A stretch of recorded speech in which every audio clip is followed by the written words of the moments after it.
It's me. I'm Trey. I'm here. I'm here, and I know. Oh, yeah.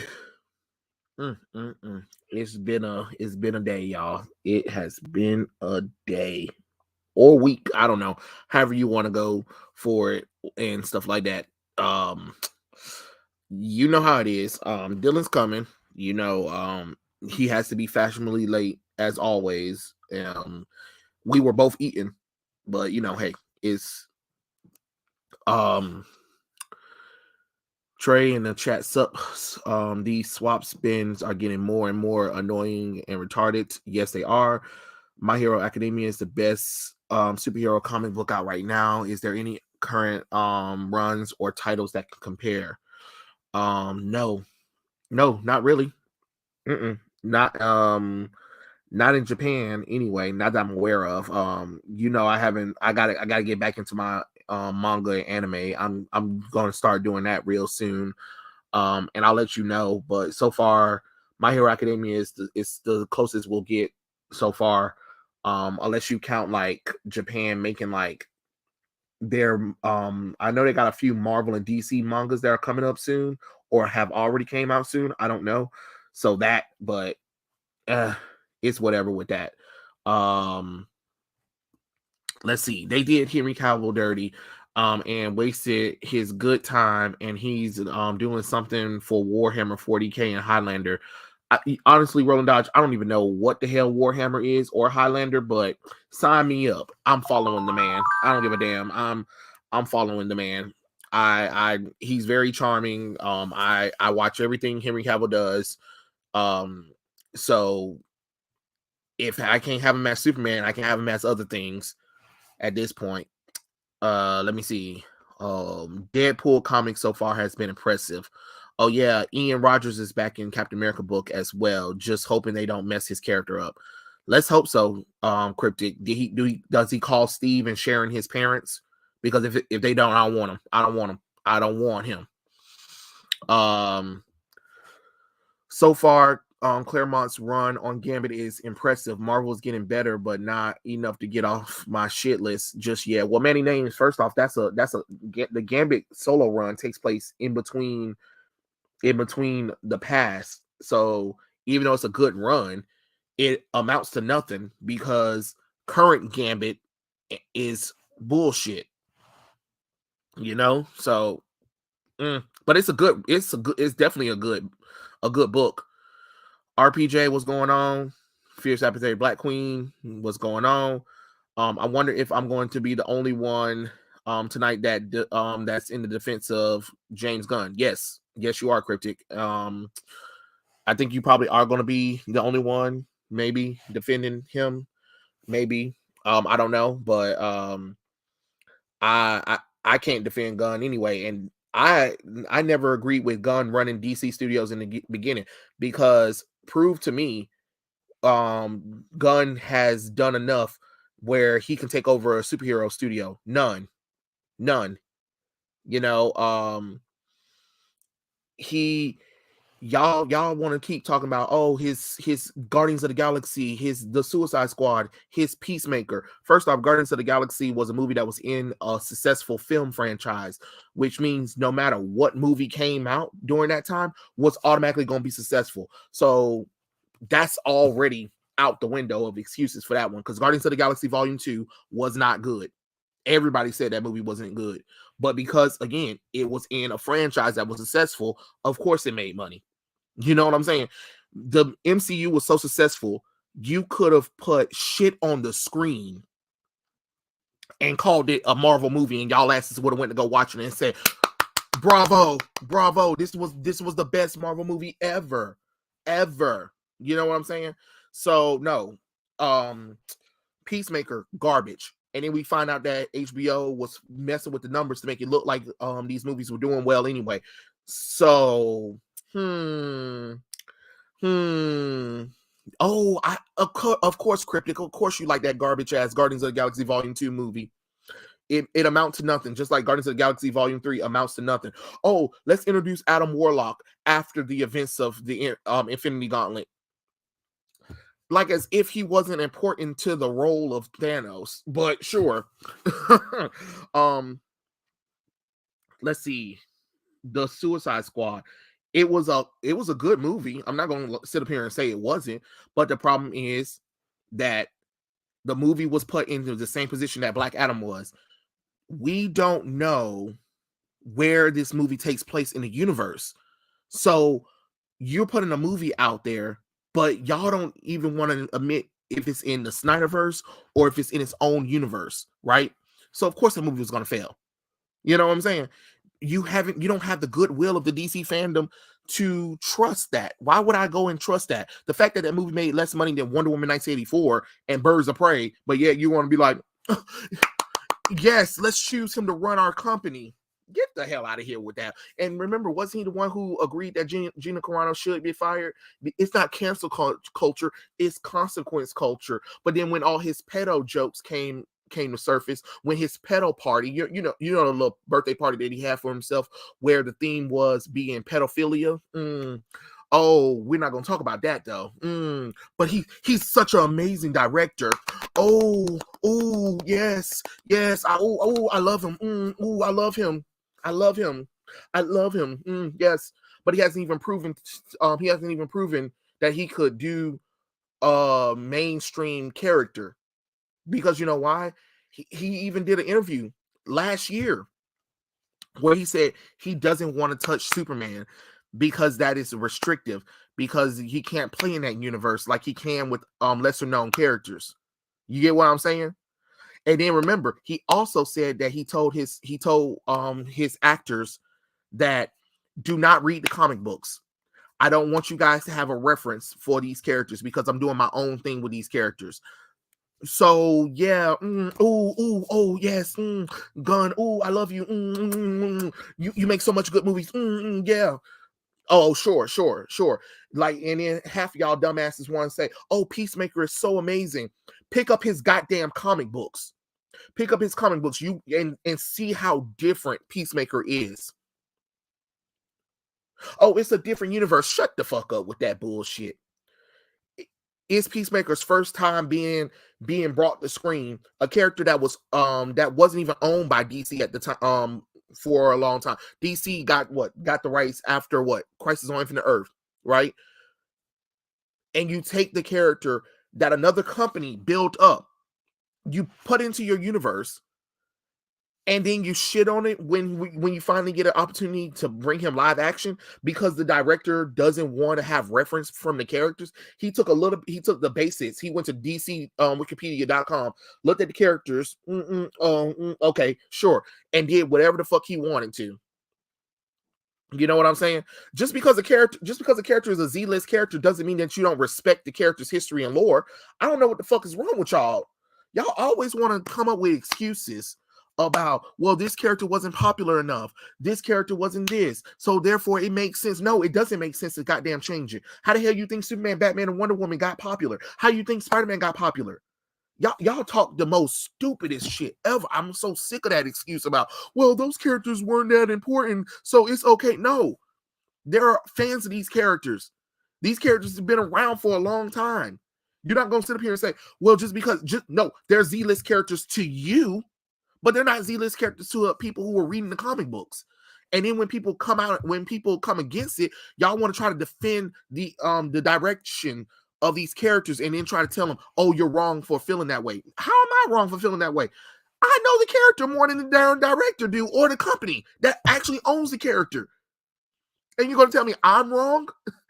Oh, okay, sure, because I love dark humor. Don't get me wrong, I love dark humor. There's a time and a place for it, but it's not a time and a place for it in superhero movies. Not every superhero movie needs it, and that's the problem. It's in Guardians of the Galaxy, and it's in the Suicide Squad, and it's in Peacemaker. At some point, you can't keep relying on dumbass jokes.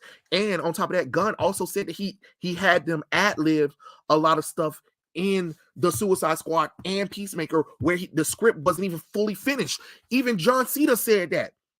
But no, let's trust him to run our company, though. But we can't trust Zack. We can't trust Zack Snyder, even though we hired him to do the job. But then we got mad because Man of Steel didn't make $1 billion, even though, you know, we haven't had a Superman movie in over 10 years by that point. But sure. And then we panicked. We panicked because people didn't really take to the ending, even though we the studio who approved of the people, even though we approved of the script and we told Zach, let's do it. Let's do this. And then after that, we're going to do a Man of Steel 2, which is the fallout to Man of Steel.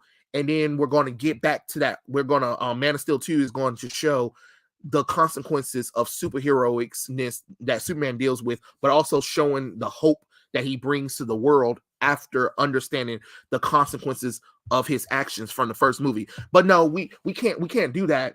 Let's do Batman vs Superman: Dawn of Justice. But Zach, we also want you to introduce Wonder Woman. But wait, Zach, we also want you to introduce you the Justice League. Wait, Zach, we also want to do the Injustice thing. Wait, Zach, we also want you to put Deathstroke too, because we need to do a solo Batman movie after this. Can you do that? Yes, because we gotta. And then after that, after the Batman vs Superman: Dawn of Justice movie, we also want you to do the greenlit Wonder Woman. And then we're going to do the Batman movie, and then we're going to do Aquaman movie, and then we're going to do Justice League, and then we're going to do Cyborg, and then we're going to do Lobo. Remember all of those things that DC commissioned him to do, and he had to hurry up and try to get all that together. Oh no, but it's Zach's fault, even though the company is the one who told him to do that stuff. And then instead of waiting patiently, they was like, no, we got to hurry up and catch up to Marvel. DC, you didn't need to. Warner Brothers, you didn't need to catch up with Marvel. You could have easily slowed down. Trust me, Man of Steel made his money. The next movie could have made more money, and it would have slowly progressed even more once you get the audience. Because remember, the audience just got to know this Superman movie. Y'all forget the first Iron Man movie made just as much as what Man of Steel, I believe. Hold on, let me make sure.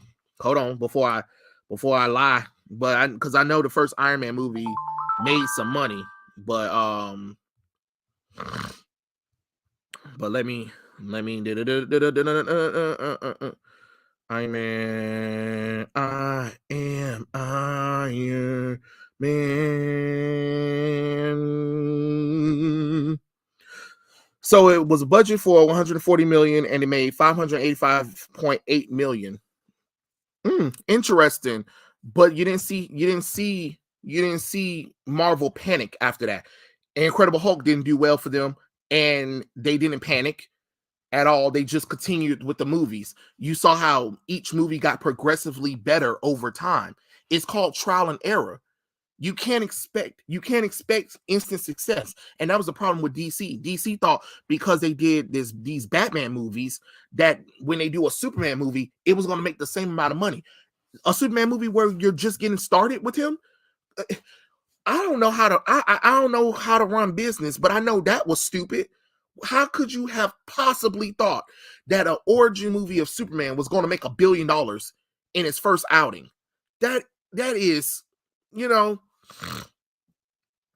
okay, just because you haven't met people that haven't read comic Peacemaker doesn't mean that there's aren't people outside. Remember, the world is bigger than you, Cryptic.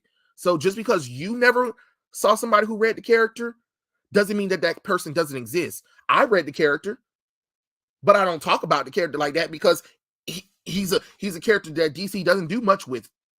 They haven't done much with it. But when they said they was going to bring him in, I got excited. I was like, oh, okay, Peacemaker. Let's see because I know he was kind of like they kind of called him like a psychotic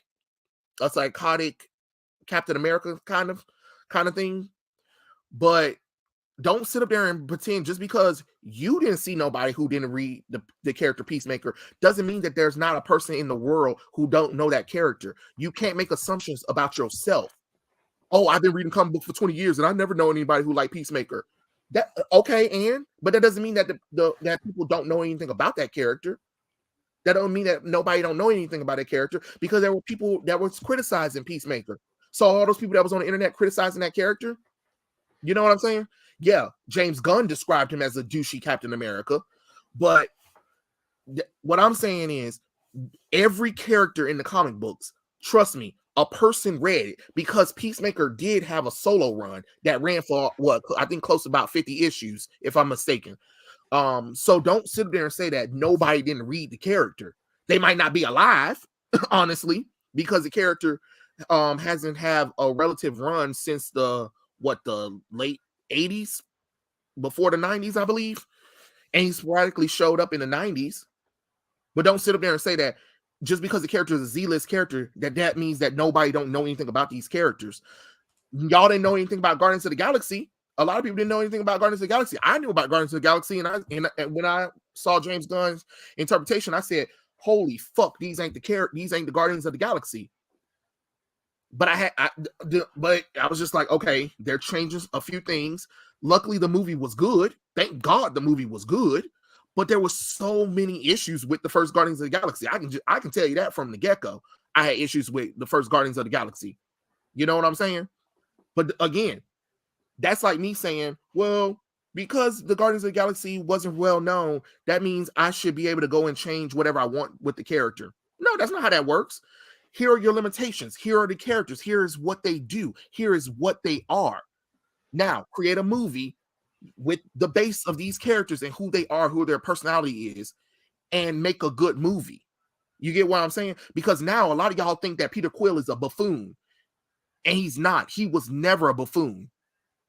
And guess what? Now in the comic books, the Guardians of the Galaxy act like the MCU counterparts instead of their comic book counterparts. After Annihilation, they not the Guardians of the Galaxy. And trust me, I've read the Guardians of the Galaxy recent stuff.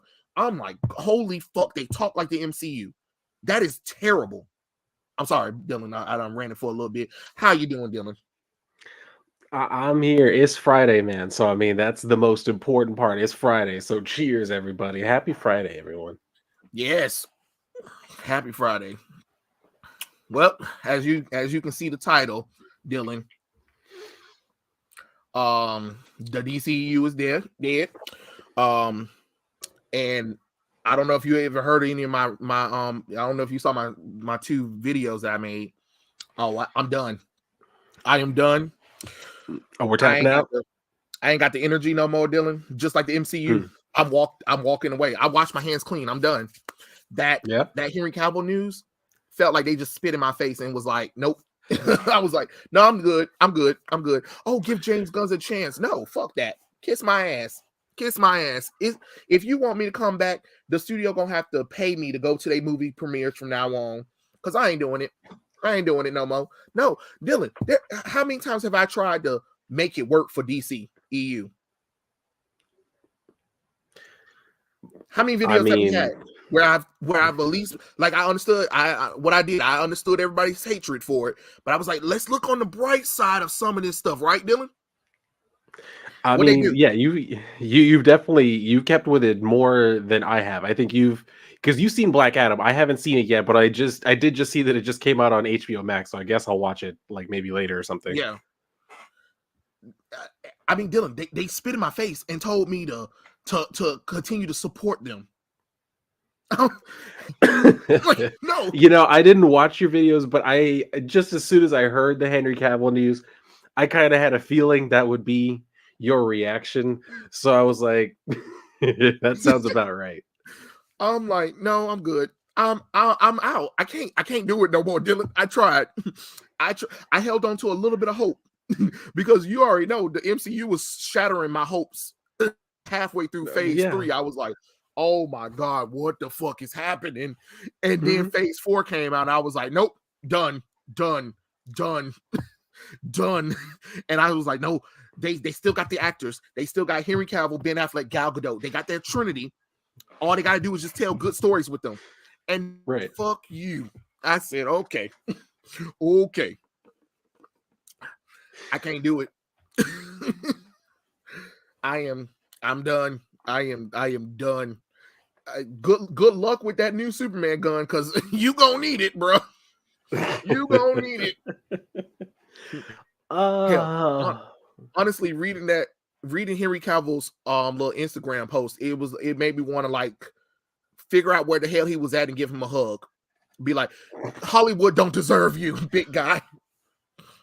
They don't deserve you. Well, they said that they're probably going to use him for something else, right? Fuck that. No, fuck that.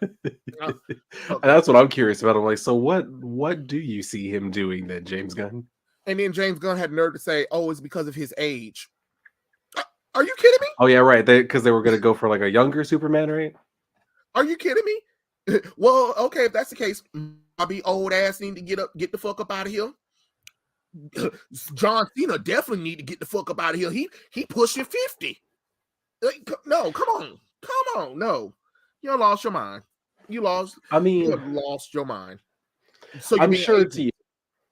to take the comic perch, I guess that's what I'm gonna start calling the devil's advocate.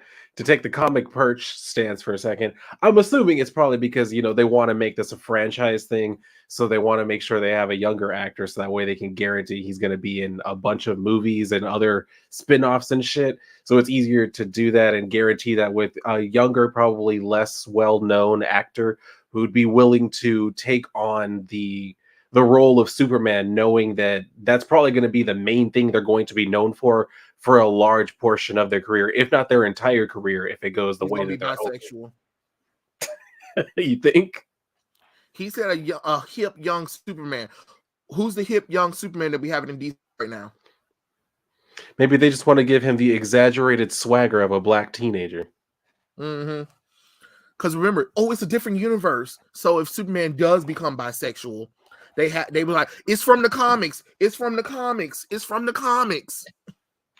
Mm-hmm. It's from the comics. Just like we got that stupid Spider-Verse bull crap too, Dylan. Holy shit. I'll tell you what, my issue with that movie at the moment is that Spider-Man 2099 looks way too damn buff. Like that motherfucker built look like he can take on anybody. I'm saying he looks like he's the Hulk underneath that shit. I'm like, what are y'all doing? Did you see his action figure? Like they had released the action figure photo, and they had all the action figures lined up, and then you just see this buff motherfucker. I'm like, look at him. Like, he's all built up on top, looking like Liver King and shit. You saw in the trailer when he jumped at Miles, and then he out and took and threw him on the floor. I said, I'm surprised Miles' back ain't broke. Like, what was that? Yeah, that's my issue with it. Every time I look at him, I'm like, he's too big. Like everything, I know everyone's freaking out because like, all the different spider variants. I could care less about that. Yeah. The Spider-Man 2099 though, like that's a character I love so damn much that I'm like, why would y'all do that to him? He doesn't look right, man. And then he's basically the villain. I'm sure there's going to be some sort of twist to it or whatever, but still, something's making all the spider people attack Miles and Spider-Gwen. So I don't even know what's going on with that one. But the correct is that Sony didn't try to push the whole Jessica Drew pregnant Spider-Woman. I'm like, really? This is what you wanna lead with as promotion? Really? And then they got mad. Then people were like, no, this is stupid. This is dumb. This is stupid. She is like 6 months pregnant, and she's riding a motorcycle, and she's swinging around, and I'm like, what the fuck is this? And then, of course, what was everybody's excuse? It's a multiverse, Trey. So it doesn't really matter if she's it actually does, because Jessica Drew is based off of Jessica Drew, the original Jessica Drew. There is 2 variants of Jessica Drew that is very popular, and they didn't use neither one of them. My thing is, I don't care if Issa Rae was voicing the character, but why did you make her black though? Why did you make her black then? And that's why I was telling people, a lot of people were trying to get mad at me on Twitter today because I had said that the reason why Jessica Drew is black in this movie is because the actor who is voicing her is black.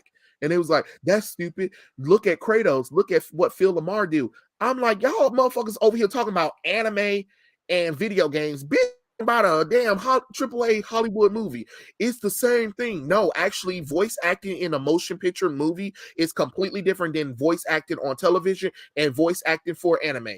No, it's trust me, it is a completely different ball game. It is a completely different ball game. No, you cannot compare the. There's a reason why Issa Rae was chosen, is because they knew they can race swap Spider-Woman, Jessica Drew, which is stupid. So she's not only black, she's 6 months pregnant. So what you trying to say about a black woman? I'm just saying. And it's very highly irresponsible. And they was like, oh, they was trying to say, oh, now it's time to show that a woman can do whatever she wants. She can have a baby and kick butt. No, she is pregnant. It wasn't a good run. When Jessica Drew was pregnant, a woman, it was not a good run. Nobody read the book because everybody was turned off by the fact that Jessica was pregnant. Like, what are you talking about? And then we even had what, when Susan Storm was pregnant, when Jessica Jones was pregnant, they took time from being superheroes when they started showing. So it's weird that Marvel thought that we was going to read a comic book about a pregnant woman. It was very disturbing, honestly. I was like, I'm more afraid that if she gets, because she fell a lot in that comic book. I seen a lot of pictures. I saw somebody put a collage of the many times that Jessica fell down in that comic book, and I'm just like, oh my God, I don't know how she didn't miscarry that baby. I don't know how she didn't miscarry that baby. Oh my sweet God. Apparently, Sam, it is of a woman. It's strong that a woman is able to be pregnant and fighting crime because it's progressive. Because women not highly irresponsible. I mean, I know it's irresponsible, Dylan, but that's what they want, though. That's what they want. They said it's good. It's good. I'm bullshitting. I think it's the most dumbest thing ever. Like, even Xena the Warrior Princess, they when Lucy Lawless started showing, they were like, "Nah, we gonna have to figure out ways of getting your ass up out of here, Xena." Like, when she became pregnant, it was just like, all right, we're gonna figure out different ways of trying to figure out you up out of here. Luckily, Xena Warrior Princess was able to make it a comedic moments where she couldn't fight as much as she could. It was one time where she was trying to fight, but the baby kept kicking and she was about to beat up the guy. Ooh! And then Gabrielle and the rest of them had to defend her because you know why? Because she was pregnant, bitches. I need y'all to understand something. It doesn't matter what the topic is. We could be discussing any property at any point in any time. This man will always find a way to tie it into Xena the Warrior Princess. And at this point, I'm starting to actually be impressed at just how it happened. Because I never see it coming. All of a sudden, there he is talking about Xena the Warrior Princess in these episodes. And I'm like, how did you do that? How did you just leapfrog from this to that? He My does love it for Xena every goes time. no bounds. Apparently, it shows. She has a place. She has a special place in my heart. The devotion is so strong. That pregnant outfit was pretty cool, though, that she had on during that season. Mm-hmm. Just saying. It was blue too. And you know I love me some blue. Oh shit! Yo, what's up, Heroes? I was mad when she had to go back to her regular. I was like, oh, but that was blue. I understand though. It's her iconic outfit, and it shows more of her body, so I'll let it slide this time. See, even Xena the Warrior Princess knew they had to show her body. Just saying. See what I mean? They know. Oh god. They knew. Hey, how's it going, everyone? It's a whole bunch of y'all commenting on stuff. What's up, B Rose? Bruh, the villains were more concerned for her than the heroes. Yeah. In the comic book, there was a scene where she was fighting, and the villains were more concerned about her baby while she was like, "Oh, I'm fine," and the heroes was like, "Don't try to berate her because she's a pregnant woman." No, she's pregnant. Like, even the villains have, you know what I'm saying? Like, when the villains have issues with her being on the field while pregnant, you know what I'm saying? I'm like, oh my, I'd be like, Jessica, Spider-Woman, whatever your name is, girl, hold on. Do you understand you're pregnant? Yeah. You know I'm a villain, right? Yeah. So you do realize if I hit you, you could, you know what I'm saying? Well, I'll try not to get hit by you then. What are you trying to say? You think I came because I'm pregnant? Yeah. I'm just gonna be honest with you. Yes. The answer is 1000% yes. You're pregnant. and by the looks of you, it looks like you're about 6-7 months pregnant. Yeah, no, I don't feel comfortable with you being out on the streets fighting crime. Let's just call the cops. I'm gonna go to jail, but you're gonna stay off the streets. You need to. You got to. Like no way. Like it's so weird. Oh my god. Yeah, like that's another good thing. Manny Names was like, the only reason this particular art happened, armor, no matter how much stress she's putting on her pregnancy, no consequences will become of it. Yeah, and that's weird too, because the people have to understand a woman puts there's a lot of stress going on while being pregnant. You know what I'm saying? And her just running around, jumping from building to building, crawling on the wall and stuff like that. Like there was a scene where she was crawling and her baby kicked and she almost fell from the damn wall because she wasn't expecting to kick. I'm like, can we please stop this? This is weird. like, no, please, God, I beg. It's one of those things where it's like, it kind of makes me sad that, I mean, Alan Moore's kind of take on superheroes and Watchmen basically kind of became the standard way to treat superheroes for such a long time, till we got to like this point where it's like the superheroes literally are just highly irresponsible, doing stupid shit that's mentally insane, and it's the villains that have to be the like voices of reason. Like, isn't this a stupid thing for you to be doing in your condition? It's just it's really sad that that's what the deconstruction era like led to, is this kind of dumb shit. Tell me about it.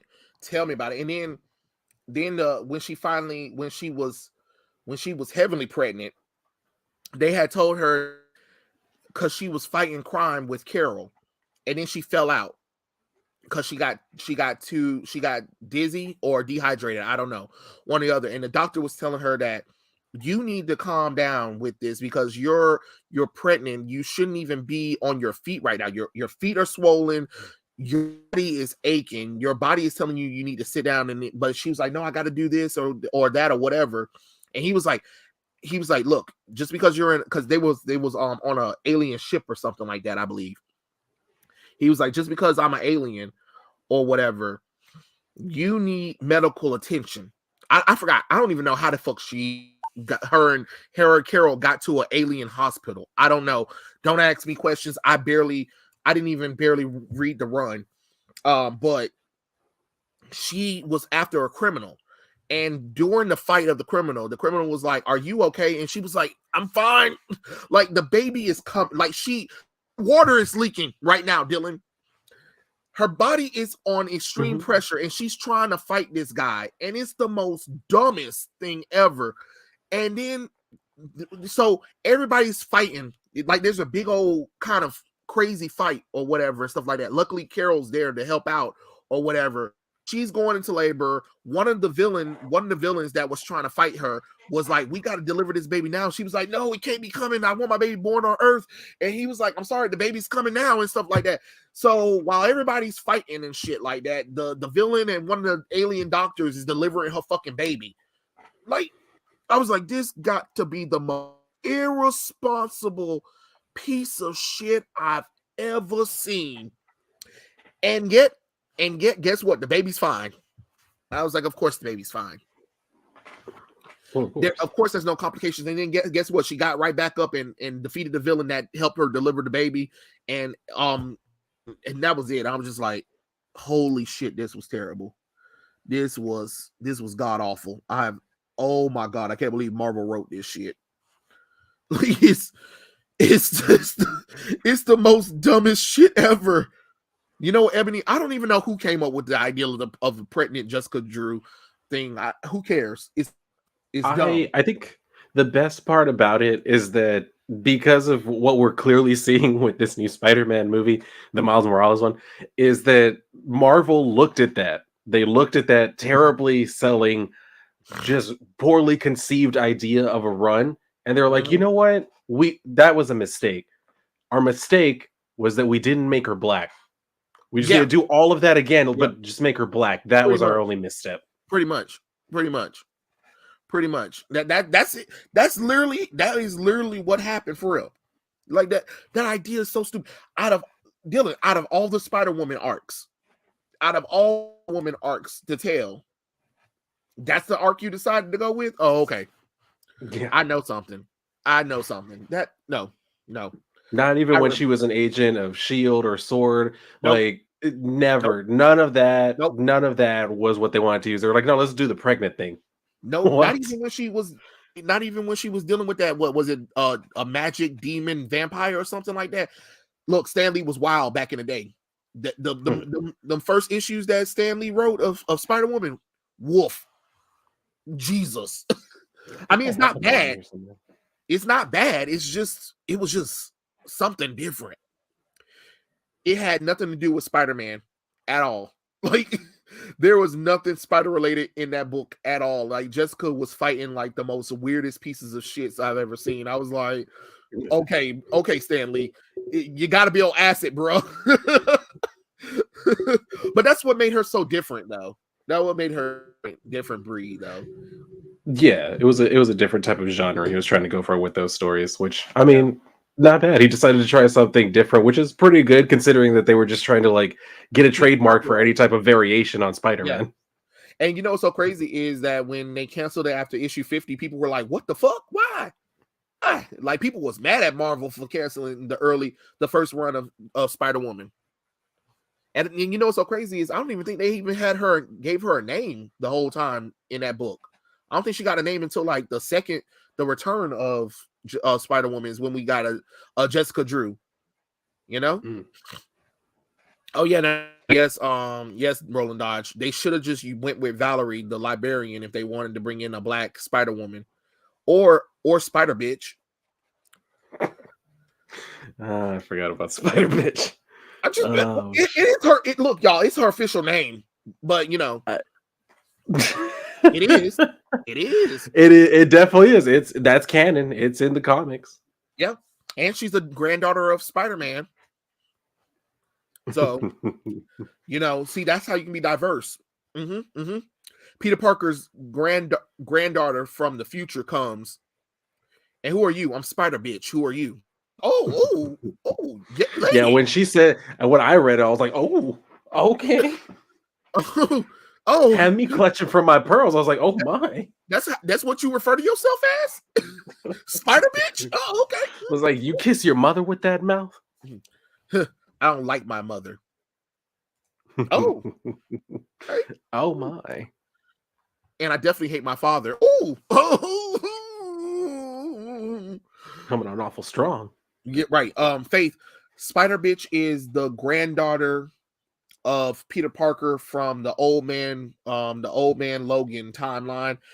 She is also the daughter of Hawkeye, because Hawkeye married Peter Parker's third daughter, because he had 3 children.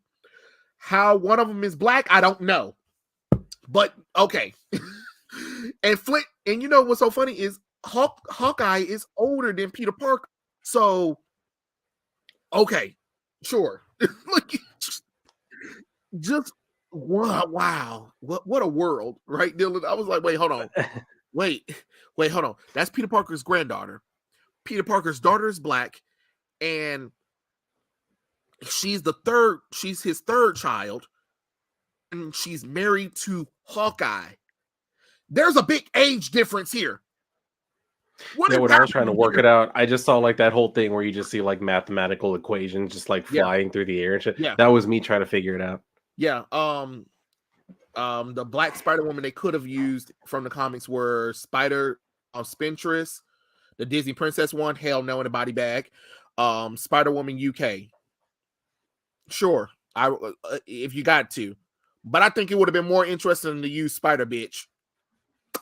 Yeah, I think Spider Bitch would have been great. When she said the name, they could have just bleep. So you're Spider bleep. Oh, okay. But I think it would have been better to use Valerie, the librarian, because the thing is, some people thought that was Valerie, the librarian. They thought that was the Valerie, the librarian, and it's like, no, that's just. So it's kind of crazy. I just don't get it. I really don't get it. It made no sense to race swap the white character for a black character. Am I planning on seeing Avatar: Way of Water? I am. Yeah. Yeah, I'm not I gonna wasn't lie. planning on it myself, but my boyfriend already bought us the tickets for this Sunday. So See, there you go. I mean, Dylan, look, if Marvel and DC ain't gonna give us nothing, we might as well watch other movies at this point. I mean, I have been watching other stuff. I just finished watching Wednesday today, and I actually really enjoyed it. I'm Me not gonna too. lie. I watched it Mm. too. I was the only criticism I would give them is that I don't like the fact that it was solely focused on Wednesday, even though I know the show's called Wednesday. I'm upset because Pugsley barely gets any attention as it is in the Addams Family in general. So it could have been a good thing to expand on Pugsley instead of Wednesday. Always been expanded on in most of Addams Family. It's Pugsley that I would have loved to get to see more of. You know what I'm saying? That's really my only issue. Hopefully season 2 comes. We can get a little bit more of Pugsley. It would be nice.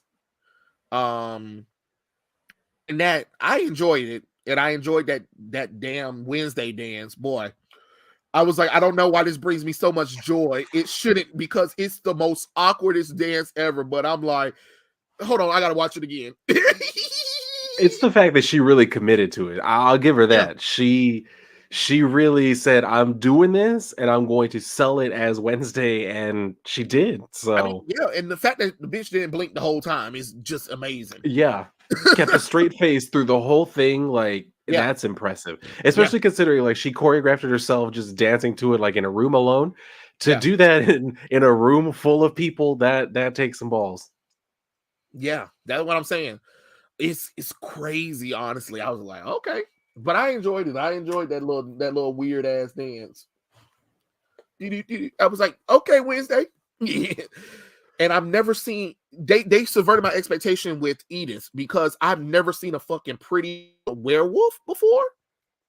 I was like, she's a werewolf, like in her wolf form, or no, just in general. Edith? Just in Oh, general. okay. Just in general. When you seen a pretty girly werewolf person? Never. Now I haven't. That's a good point. And she's the complete opposite. Complete opposite of what I would have expected from a female werewolf. I was just like, well, color me impressed. And I enjoyed Thing. I love Thing. I've always loved Thing. Thing was actually a lot of fun in this show. I'm not gonna lie. And I love how everybody was communicating. Wait, slow down, Thing. I was like, wait, you understand Thing? I loved it. I thought like the way that they did the characters and everything, the cast of characters they have, the world that they built, it's all really good. So I'm definitely looking forward to a second season. I didn't like was that fuck, I forgot. I just watched it too, and I forgot what the fuck they named Tyler's little creature thing that forms into. What the hell is that damn creature called? Oh, the hide. Yeah, the hide. I was just like, so you couldn't come up with a better looking design, though? I got the feeling that it was meant to make it to where it wouldn't be, I guess, too creepy. No, I mean, it was creepy. It was creepy, honestly. Yeah. Ugh. You couldn't come up with something better looking? I gotta say, I did enjoy it. And the one thing I didn't expect was, the fight between Enid and Tyler and that whole thing. I didn't see that. I didn't see that. Cool. You had told me that Edith was going to transform in this season. I was just like, it just ain't meant to be. It ain't meant to be. It just ain't meant to be. And then Edith was like, ah! And then she transformed, and I said, oh shit. Yeah, it got real. And then the top of her hair was still colorful. I was like, oh, that's precious. She still have her colored nails and her colored hair. Yeah, I saw that. I saw the color hair. I was like, oh, Edith. I was like, look at Edith. Oh god. Yeah, it was surprisingly, it was good. I can't say it wasn't, y'all. I ain't even gonna sit up here and say. I ain't gonna even sit up here and say. Usually, I can read something, but it was actually pretty entertaining. Surprisingly, yeah, I was like, okay, all right, this ain't half bad. I was going in there like, I'm gonna hate this bullshit, because that trailer, the first trailer, did not do that show no justice. It didn't do it no justice at all. That first trailer was terrible. I was like, oh hell no, nope. Nope. But it was pretty good. It was pretty good. The one thing I still have to say, and I felt it from the first time I saw it, and I feel it even now after having seen the whole thing. I do not like the actor they have for the dad. Oh yes, me too. I'm like, God, get his ugly ass off the damn screen. And they were like, oh, we're trying to make him look more like the comic books. No, damn about what he looked like in a comic book. The Addams Family hasn't had comic books in years. Well, yeah, that no. But well, yeah, with that cryptic, the show is called Wednesday, so of course it's not going to be an Addams Family show. Which, again, I would love to see an Addams Family show. I would have loved for the show to be just called The Addams Family, and everybody has their own storyline in it that all kind of converge or whatever. But they wanted to focus on Wednesday, so I can understand where you're coming from with that one. Definitely, I can understand where you're coming from that one. But it was very enjoyable, though. That's the thing. I was surprised about how much I enjoyed watching the show. Yeah. So. Oh yeah, Faith is right too, and stuff is good when they ain't pushing gay crap. That's true. I thought almost everybody was gonna be a gay person. Honestly, I ain't even gonna lie to you, Dylan. I said he'll about to walk into this school and almost everybody gonna be fucking gay. Let's go. I can be turned off already, so I can be like, nope. I gave it a shot, y'all. I tried. It was too gay for my life. But no, they made sure that half of everybody was teamed up with the opposite sex. I said, praise be to Jesus. And there wasn't no sex. I thought it was gonna be some sex. I ain't even gonna lie. I was like, please don't let this be Riverdale. Please don't let this be Riverdale. Because oh God, I hope it doesn't turn into that. I hope so too. I hope it just stays where it's at. It's in a good place. So let's that way.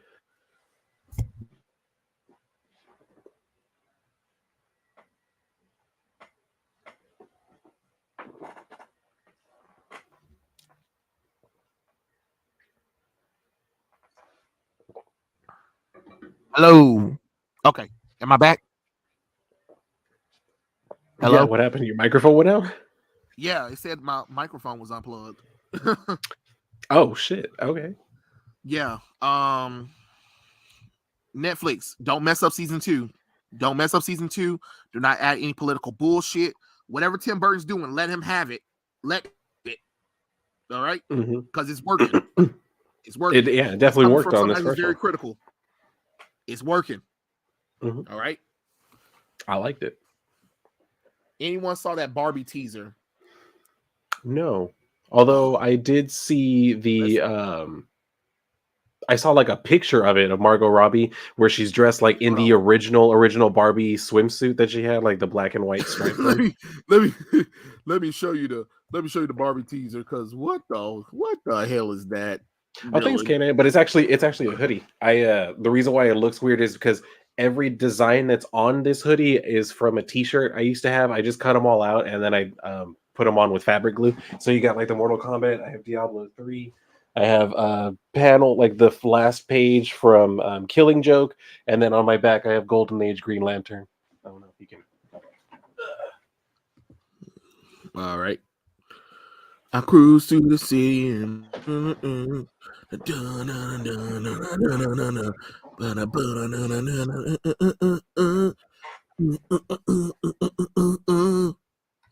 all right, let me pull up the little present. I mean, not the it's not a present. Well, sort of is a present to you, Dylan. Enjoy the official teaser for Barbie. And remember, YouTube, this is us criticizing it. It's copyright infringement. We're allowed to criticize it and review it for our own personal needs. So yeah.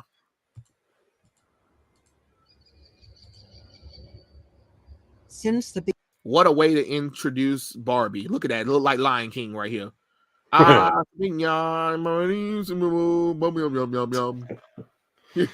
Beginning of time. Since the first little girl ever existed, there have been dolls. Why are they in a desert, though? I was gonna say, why are they at the Grand Canyon playing with dolls? What the? hell? And what was with that last shot with the shoe in there? Are they killing kids out here? Do they bring them Hold on. out here to play Oh, with I didn't even dolls and notice then the they kill shoe. them? Oh, the Look at shoe. that. What is this? What am I supposed to get from this? What the hell? It's a barren wasteland where little girls don't have nothing to play with, Dylan. Dolls. But the dolls were always and forever baby dolls. Look at this. Why they look like the orphans? So I guess they're trying to say like them playing with baby dolls is like caveman times. Yeah. Until Look, that's an impressive shot of Barbie. Yeah. Look at them goddamn God. legs. Look at They really did. I see what they're doing. They're trying to do a 2001 A Space Odyssey thing with the monolith treatment. Okay. I get it.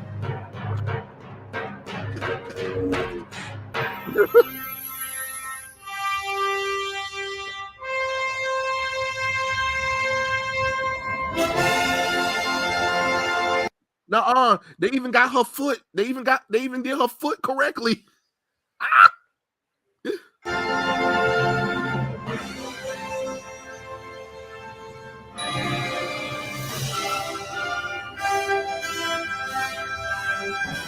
Yeah, this is definitely the part with the bone. Yeah, I'm sure those baby dolls didn't deserve this. They didn't deserve this. In a second, I will show y'all exactly what this is parodying.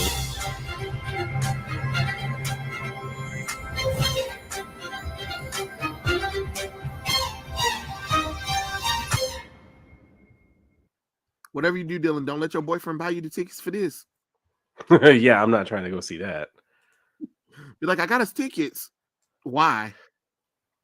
Okay, this is what they were. This is basically what that was. My God. All right.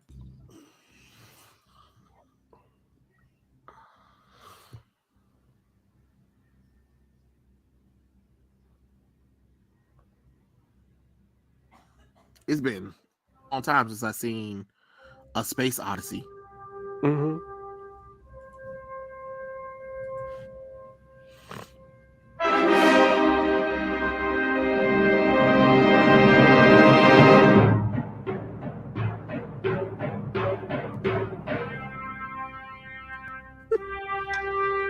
Understand, y'all, this is a classic of cinema right here.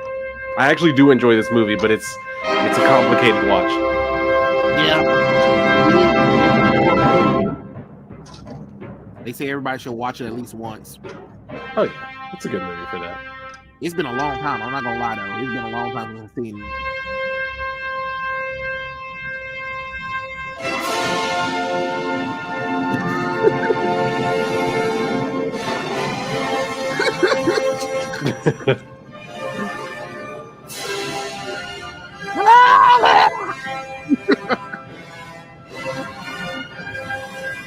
Look at him beat the hell out of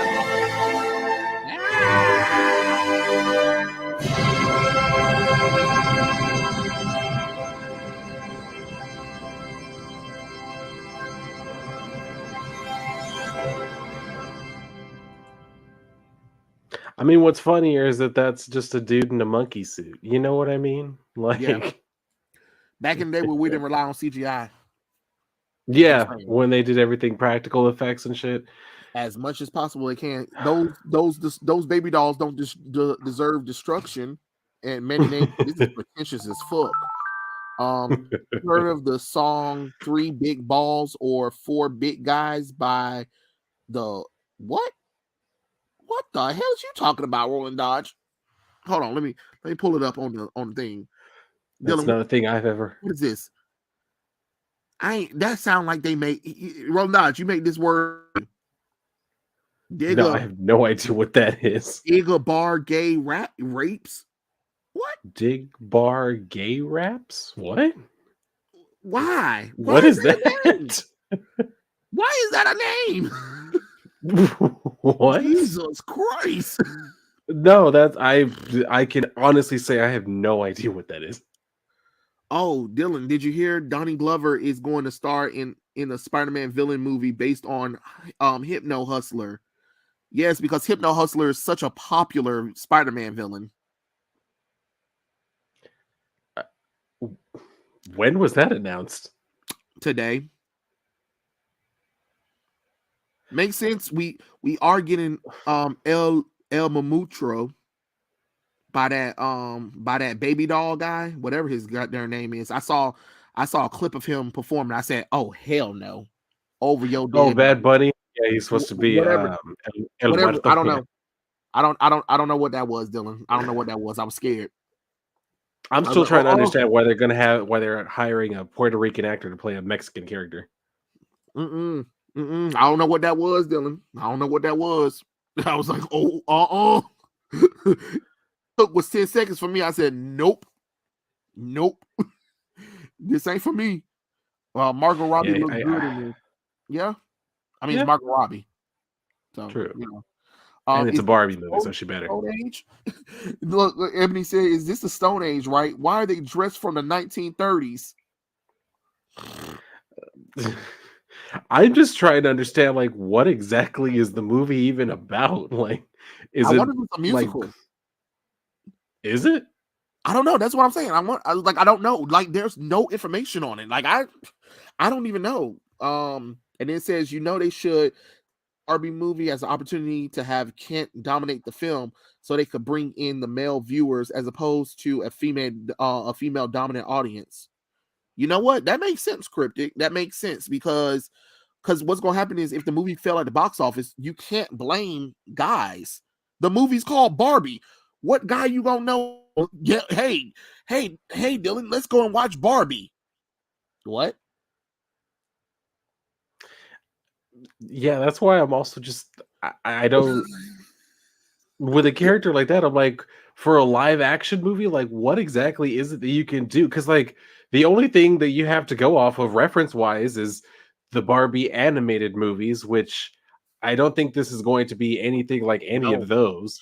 So, and are you gonna make this more adult? Are you gonna make this more adult? But you can't, because it's supposed to be, the audience is supposed to be for little girls, though. Like, so if this movie flop at the box office, you can't blame it.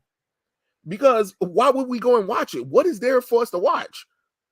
Oh, Margot Robbie? Sure, okay, but if all of us had daughters, yeah, that's the only way I'm gonna go watch it. But just be like, hey, let's go and watch Barbie. No. Oh, hell, I was ashamed when I watched the Barbie movies at home when I was little. It was on TV. Shut up. I never watched any of them. I did hear some of them because I had a little sister who used to like watching them, so I've heard them. You remember, you know, Nickelodeon had plenty of them during that time. When you're a kid, you're just like, okay, whatever. You watch them, but you don't really, it's Barbie. That's about all you know. I was like, oh, okay, it's Barbie. I will give it credit though. It's very impressive 3D animation though. Okay. Budget movie. For a cheap budget movie. I don't think. Have you ever seen what they look like, Dylan? I'm familiar like with the visual style. Yeah, it definitely seeing those movies like definitely takes me back to like those early 2000s periods of like those type of like animated stuff, bright colors and stuff like that, computer generated stuff. So yeah, definitely takes me back. Like I said, I never actually watched them, but if I were to see any of them, it would take me right back to like seeing my little sister watching them. Wow, I don't even. Oh, okay. Oh, holy shit! They got. I think. Let's see. Yeah, they got a new one. I'll pull up this new one that they got going on. Okay, hold on. Let me pull up the new one. See what that one's about. This one's called Barbie and the Mermaid Power. The Mermaid Power. Okay. The Mermaid Power. All right. I think this is like the third Barbie movie with mermaids, I guess. 3. Join Barbie and Barbie. Amazing in an all-new underwater tail. There are 4 challenges, 1 for each power. Whoa, where they'll discover We can learn a lot just by helping each other. that true power comes from within. We have gone on The animation got better though, because this is a recent one. The crab cake. Barbie Mermaid Power, available on Netflix September 1st, 2022. Did I see that right? Was that lesbian Barbie? Wait, where? Go. I think it was at like the 15-second mark. Okay, hold on. Go a little bit more. Right there. Where they'll I think that was a boy. That's a boy. Is it a boy? Are you Yeah, sure with all of that hair? Dylan, that's the thing about them Barbie dolls. When you throw them in water and they got mermaid powers and tails and stuff like that, they turn colors. I don't know. I felt like I had heard a feminine voice. Hold on. Let's hear. Whoa, where No, that's they'll a guy. That was a guy. Okay. That was a guy. What they have? Hold on. Let me see. I don't even know. I gotta find the first Barbie movie, not the thingy, because I want to see the how they changed over time. That'd be interesting to see. Like I want to see the first animated movie.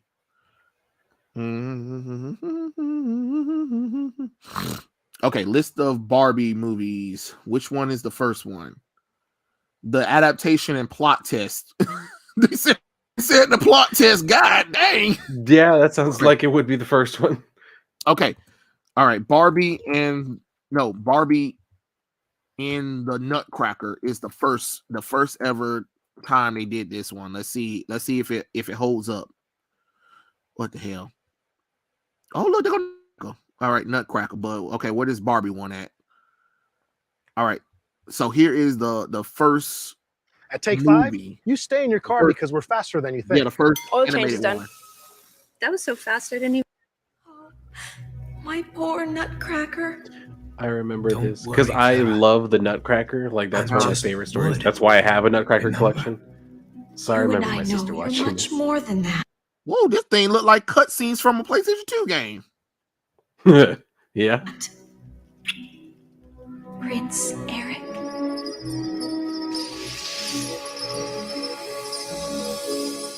I mean, very impressive for a 2000 and what 2001 movie. It's Prince Eric, the prince. Ooh, the prince.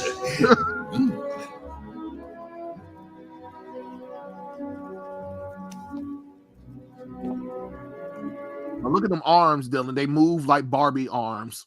Look at it. Yeah. You saw her arms. You saw his arms move just like the darn action figures.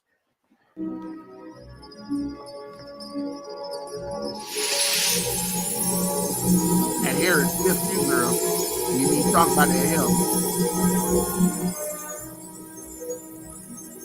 Of course. The princess has been with us all along. What?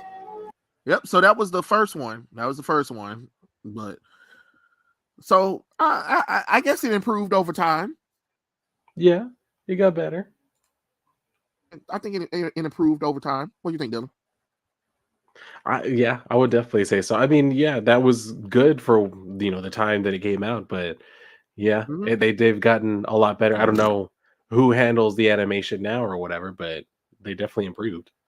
Oh, definitely. Definitely. I definitely agree with that one. I know they had Barbie games for the PlayStation. Shut up, for real? Barbie had video games? Damn. Yeah, that I remember too. Damn, Barbie can do anything.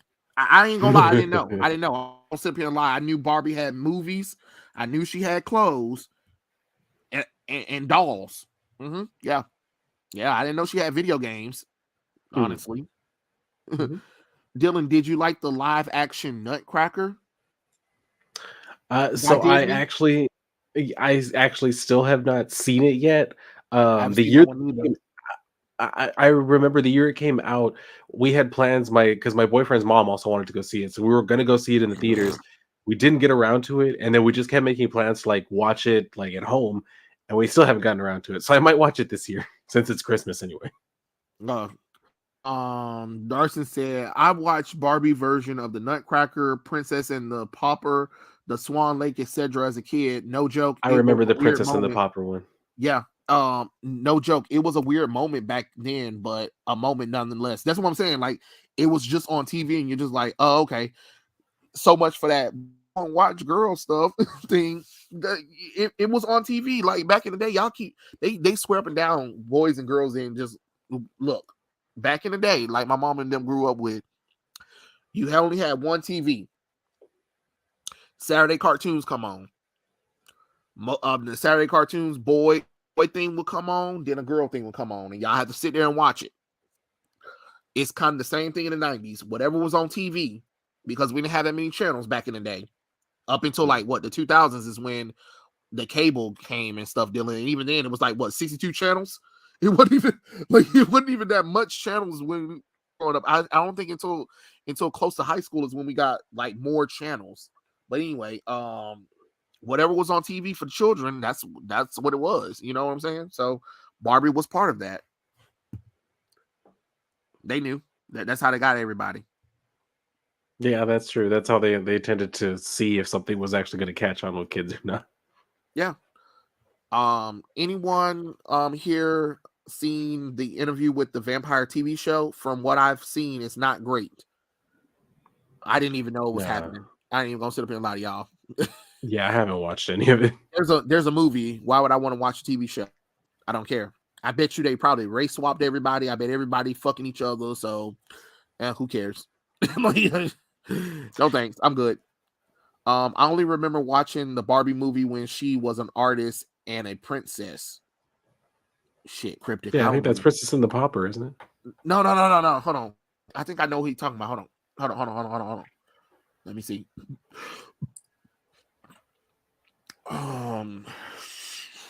Oh no, I don't remember. Oh Lord, no. There's too many of them. Nope. Because okay, here's the first one was Barbie and the Nutcracker. Nah. Barbie as Rapunzel. Nope. Of Swan Lake, I doubt it. Princess and the Pauper, no. Fairytopia, maybe. Barbie and the magic, and the magic of the Pegasus. Barbie Fairytopia, Mermaidia, Barbie Mermania. The Barbie Diaries, Barbie and the 12 Dancing Princesses. Barbie Fairytopia, Magic of the Rainbow. Barbie as the Island Princess. Barbie Mariposa, Barbie and the Diamond Castle, Barbie and A Christmas Carol, Barbie Presents Thumbelina, and Barbie and the Three Musketeers. I don't know.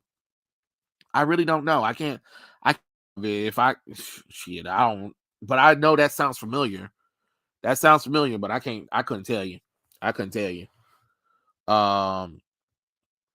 Let's see what else you guys are saying. I miss Saturday morning cartoons. Rumor is that Kathleen Kennedy is fired. Dylan, your cousin fired. Apparently. Kathleen Kennedy? Well, I mean, I've stopped like watching any type of Star Wars stuff, so yeah. I have watched some J Long Bones videos. They're funny. They're definitely funny. Interview with the Vampire show is just Twilight, but super gay as hell between Lestan and Louis. Well, I mean, I know they were gay in the book, I believe. Cause that's the reason why Lestan turned Louis into a vampire, because of the lust. But with today's society, with Hollywood, they love to force it down people's throats to the point where it's overt. It's like, all right, it goes too far. It goes too far.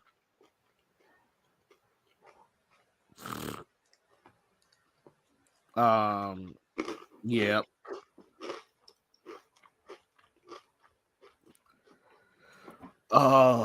Yeah, but yeah, Barbie. Excuse me, I'm sorry. I hear Indiana 5 was awful. I'm quite sure it's awful. Dylan, do you want to bash whatever's happening with DC? You're more than welcome to, because I know I probably done probably tried to defend it as much as I can, and I'm just like, fuck this shit. If it's on DC, let's go, let's do it. I'm with y'all. Let's do it. So I think I have a somewhat different take than a lot of people because I've heard a lot of. Oh, I love it. I love this idea. I'm so ready for it, y'all. This is what I've been rooting. I was just talking to James Gunn the other night while we were in bed together. No, but like honestly, I don't trust James looking Gunn at with people underage. He a weirdo. Looking at everything that's going on, I've seen the reactions. A lot of them are like Trey, seeing the whole thing with Henry Cavill, just kind of told them, you know what, I'm done with anything y'all are doing. I'm not going to watch any of the movies or anything. And I completely understand that mindset. I don't hold it against anybody if that's what you want to do, because I totally get it. There are people that are like, what's the point of going to watch this stuff that was meant to set up a grander universe when all of that's basically being scrapped? So I can understand that. I'm still going to watch certain ones. I'll probably watch Aquaman 2 because I watched the first one and I enjoyed it. So I'll just see what they do with the second one. The Flash, I don't have any plans to go and watch it. I'll watch it whenever it hits like Max or whatever. Blue Beetle, I for sure am going to watch. That one, no, not gonna lie, I'm actually excited to watch that one. Shazam 2, maybe. Is it because he's Latino? Who, the Blue Beetle one? Yeah, that, and I genuinely love that character. I mean, I like Jaime is one of my favorite characters. I like the Blue Beetle too, but like you saying with the 4 movies that are coming out, I don't want to invest my time into them, because if you're going to do a hard reboot, then what's the point? Because we can, like, let's say for instance, we go to Blue Beetle, right? And let's say we like it, just for James Gunn and Peter Safran to throw it out, was like, yeah, we're going to recast and we're going to do another Blue Beetle movie. What? Excuse me? Or, well, it doesn't fit in our plans anymore. So, yeah. Like, what's the point of that? What I'm saying is the same thing with Aquaman and The Flash and Shazam too. Like, what if I go in these movies and I'm invested in this, right? And now you're saying that you're doing a reboot. So what's the point of me watching it? You know what I'm saying? And what I'm afraid of that he's going to get rid of everything, but he's still going to keep the Suicide Squad and Peacemaker, and that's it. And then everything else is going to be whatever him and Peter Safran want to do. And honestly, if that's the case, then I can't respect his decision. Because if you're going to do a hard reboot, you have to reboot everything, including your shit. You know what I'm saying? There can't be a season 2 of Peacemaker and another Suicide Squad movie that you were talking about doing if we're getting a brand new Superman and we're getting a brand new Batman, we're getting a brand new Flash, we're getting a brand new Aquaman, because you already showed Aquaman and Flash in that Peacemaker show. That Peacemaker came from the version, the Zack Snyder version, the Snyder version, whatever, who cares? They came from that version of that universe.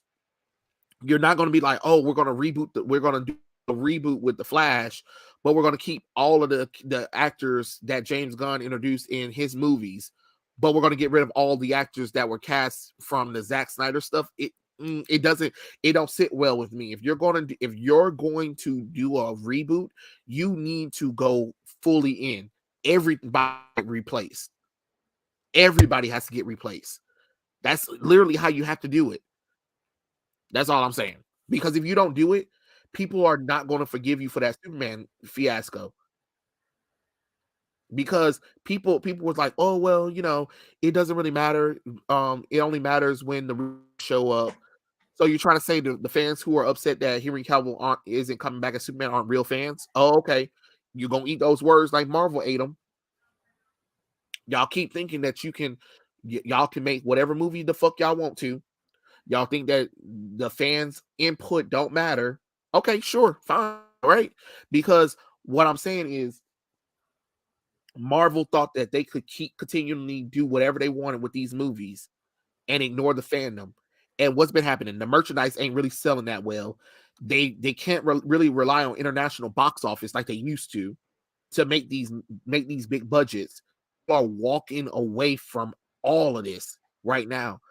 And then people are even sitting at home saying, well, I'm gonna wait for it to head on streaming service because we know you're gonna put it on streaming service. So I don't know. I honestly do not know.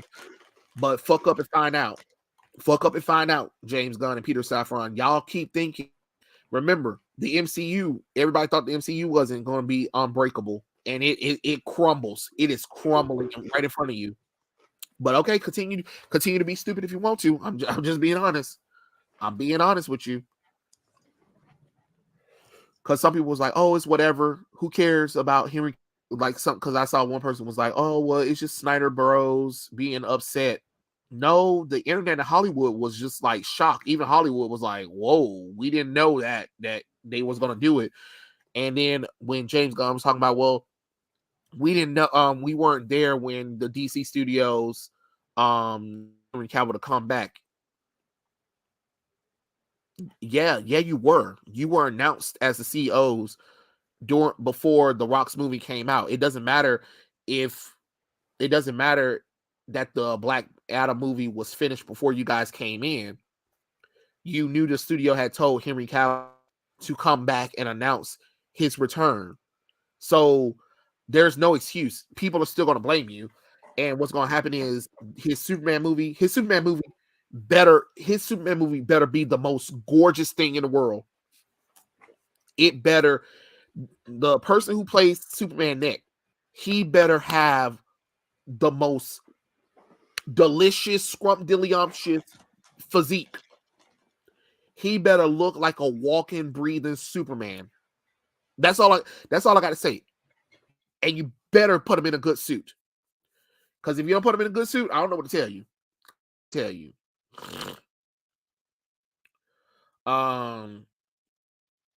From the sound of it, James Gunn and Peter Safran think that they are gods when they are out to be judged by him. Yeah, that's the problem Marvel has. Now there's nothing to get invested in, especially with the new event line. DC should take full advantage of that. I thought they were. I honestly thought they were, but they said, nope, hell no in a body bag. They said, hell no in a body bag. This has been the era of destroying things fans love, and it's not stopping. Yes, there's a few little nuggets there, but Hollywood is just fans at this point. Yeah, you're right. You're right about that one. Dylan, have you read any of the new DC or Marvel comics lately? I can definitely tell you that Dark Web event. It's like this. I kind of pointless. Yeah, whatever. It's not good. And JSA, Dylan, JSA. I don't know what the fuck that was, but that's not Jeff Johns. That's not Jeff Johns. I refuse to believe that was written by Jeff Johns. That JSA book, Dylan, that book was literally Tom King. It has to be Tom King. It started out Tom King book.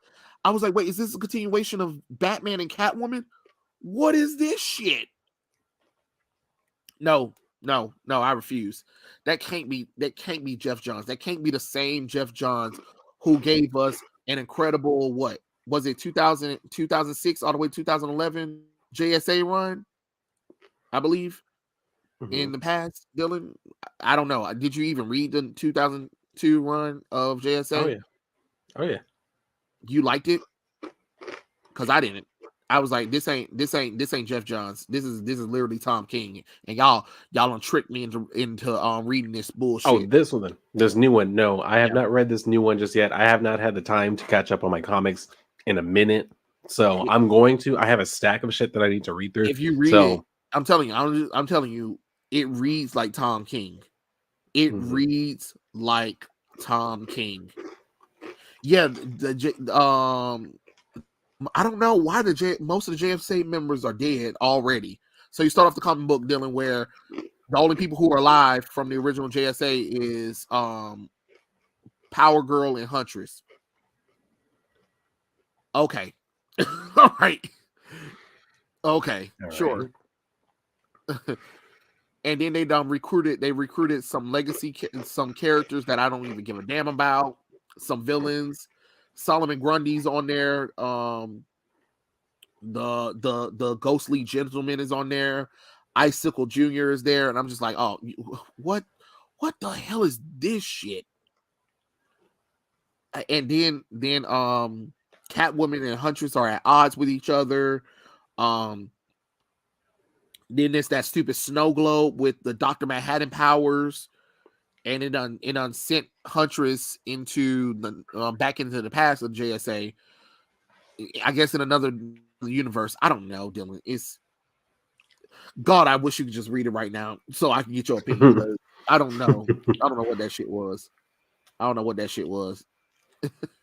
See, and I've heard a lot of things about that book, that there was a bunch going on with it, so I fully expected something along those lines to be the case.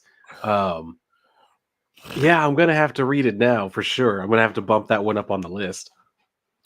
Like, I was already disappointed with Flashpoint Beyond. I was like, what the fuck was this shit?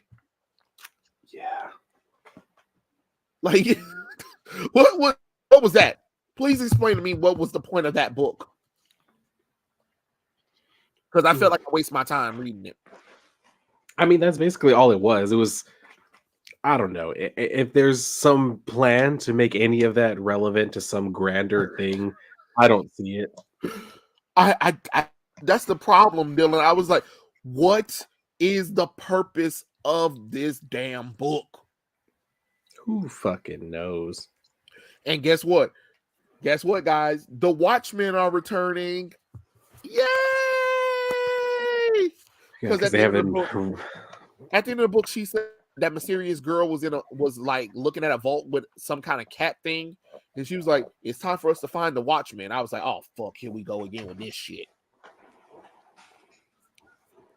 The only thing I'm confused about, Dylan, is like they done introduce Mime and Mine and Miriam, and I'm like, okay, you back? Are you gonna do anything else with them? Are we gonna do? Are you no? We're just gonna have them there. Okay, all right. Batman breaks them out of jail so they can help him. Sure. All right. I don't know. I don't know what to do with that. Look, Flashpoint Beyond was a waste of time, Dylan. Honestly, it was a waste of time. I don't know what to say about that book. Oh, I agree. And if it was just to make Thomas Wayne real, he can live in a universe without Batman. I mean, without his son, Bruce Wayne. That's such a waste of time. That is such a waste of time. Like, no, look, get over this Thomas Wayne Batman shit. Sick of it. I'm sick of it. For this Flashpoint shit, sick of it. Mm-hmm. It's on the border level of the Batman Who Laughs. Y'all have beaten those three things to death, DC. Enough. It's done. We're good. Yeah, seriously. Like, no. So now we got to deal with Huntress. Trying to save the JSA. Now we also got to deal with what? The Watchmen returning, or somebody trying to Watchmen, because and then some bullshit with Dr. Manhattan all over again. I'm just tired of like the Watchmen stuff already. Like, just stop already. Let that franchise just die already. I just wanted a regular universe. I can't do this bullshit no more. Y'all killing me with this shit.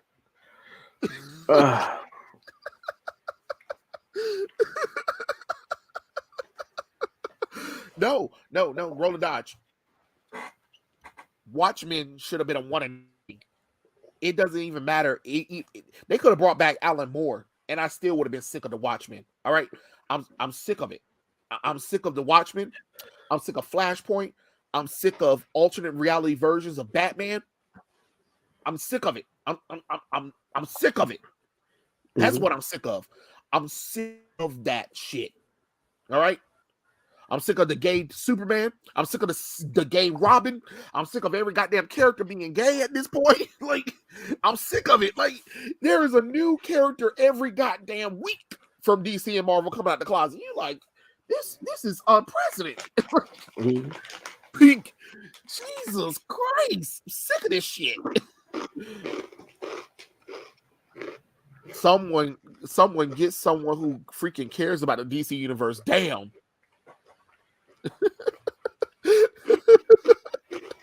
Yes, someone. God damn it. Stop it. He's already dead. Oh, Dylan, did you hear about the hear about the Wildstorm 30th anniversary that's going to introduce us to our new characters that is going to be part of the Lazarus Planet event? I did not. Yeah. So the Wildstorm 30th anniversary special is going to introduce us to Angel Breaker and City Boy. Yep. Wow.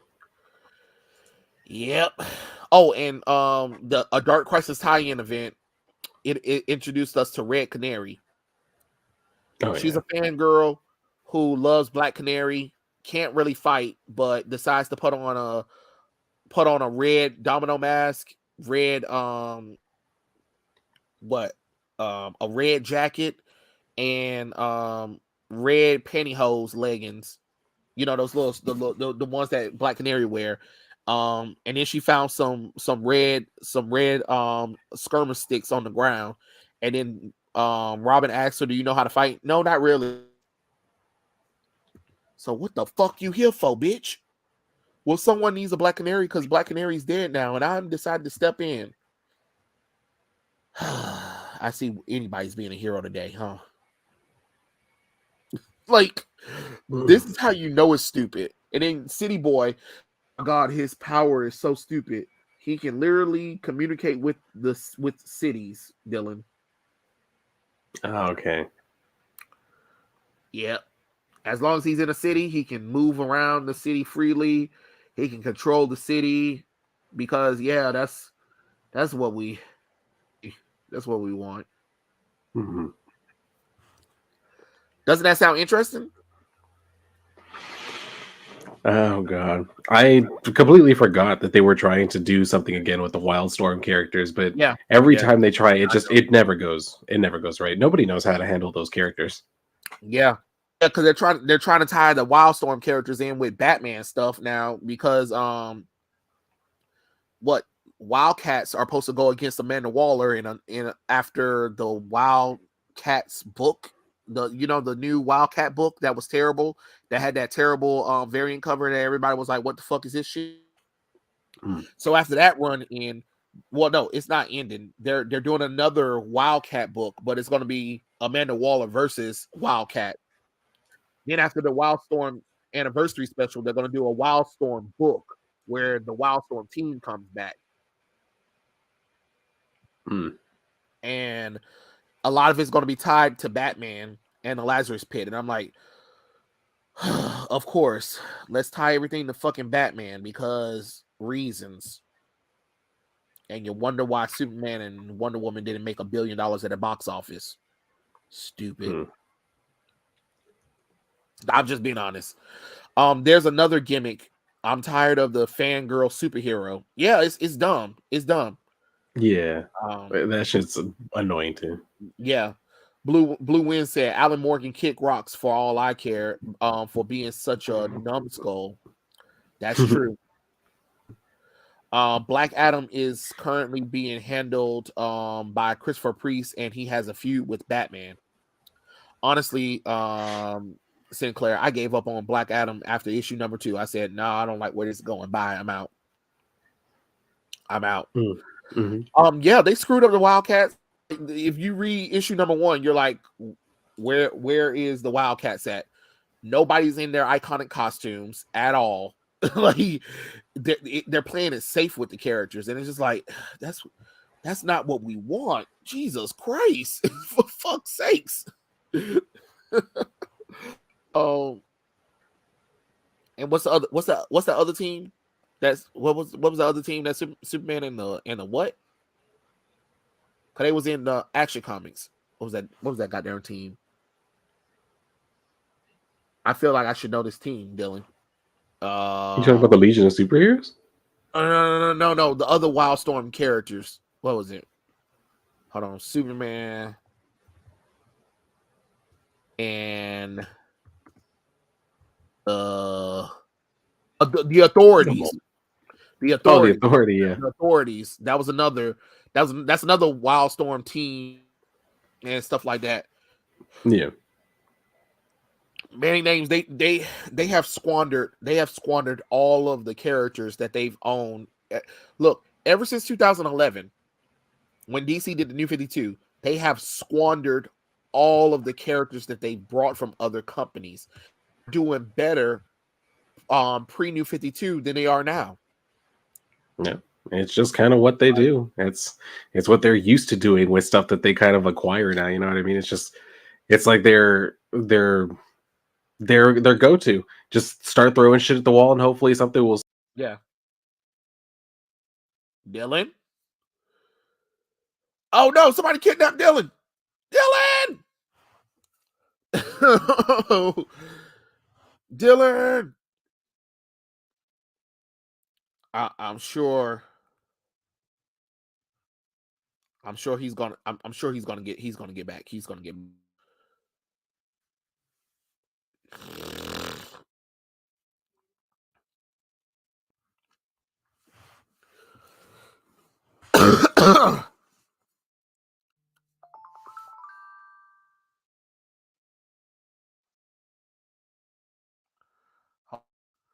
I got a message from Dylan. Let me see what it say. Oh shit, my Wi-Fi just went out.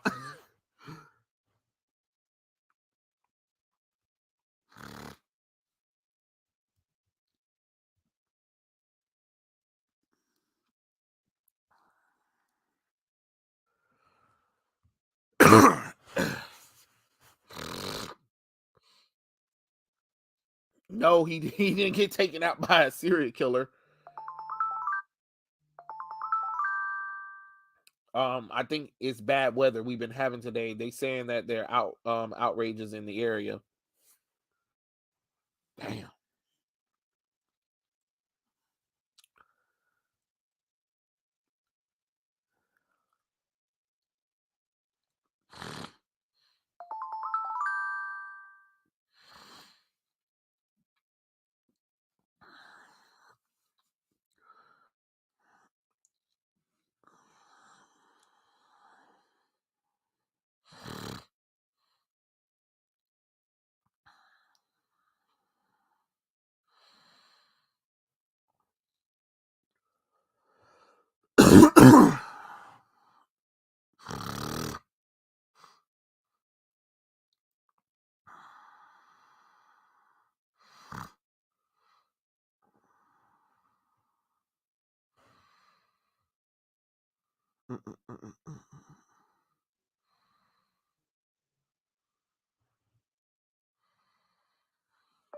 I do watch, and anime is completely different than a Hollywood blockbuster animated movie. No difference between anime and animation from America. It's a completely different ball game.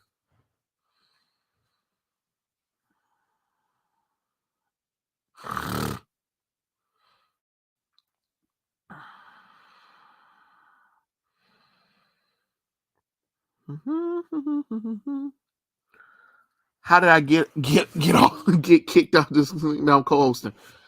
God.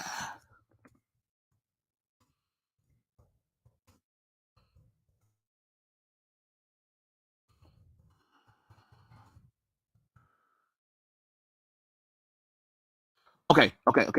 Dylan got sucked in the multiverse. No. I remember reading the DC versus Wildstorm event called Dream War. Yes, that was really cool. That was cool. Couldn't the hyper fan be a supervillain whose goal is to help better the hero her or she used to look up to? Oh, that could be a good idea. DC Ninjas, they should bring back the Wild series. Yeah. Why do DC have to have the rights to Wildstorm in the first place? Because they wanted Jim Lee, so they brought him out. Everyone seems to be connected to Batman. It's so stupid. Yeah, it's getting kind of annoying.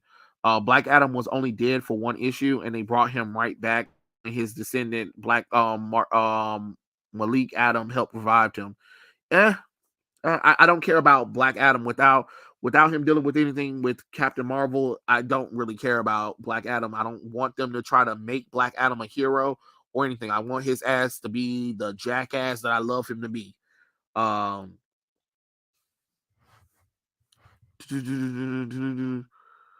Y'all, winter weather needs to stop playing.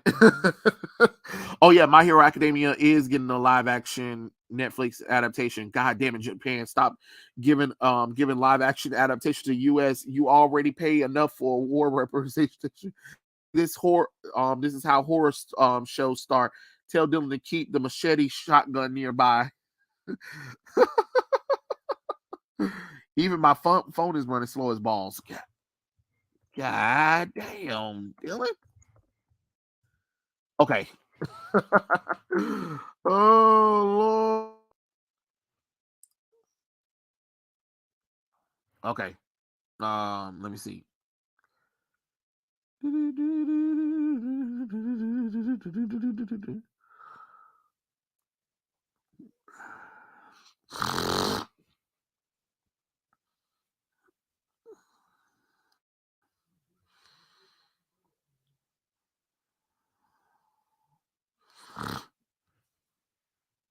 Impossible with Dwayne's ego. Yeah, but it's the problem is the comic books is trying to change Black Adam to match what they did, and it's so stupid. It's so stupid. They need to stop separating Black Adam from Captain Marvel. Take him seriously. Exactly. You that's the problem. They're always trying to separate certain characters away from characters that they belong with. Let me see. See what else is there.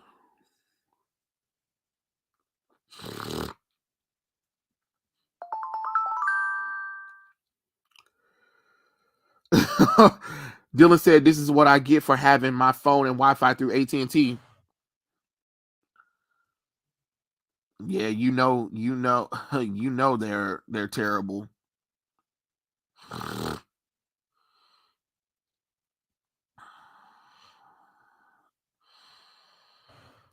Gotta find my way back to you,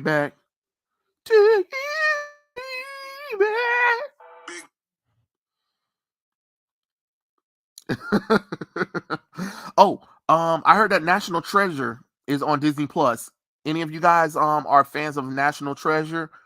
I heard people talking about it wasn't good. So, yep. But I already knew it wasn't good. So I don't even know why what's the point of even getting excited for that shit. I'm just letting y'all know. Just letting you know. Gotta find my way back. Oh, and DC's Gotham Knight series is officially set to Tuesday, March 14th, 2023 on the CW network. Holy shit. Oh my Lord.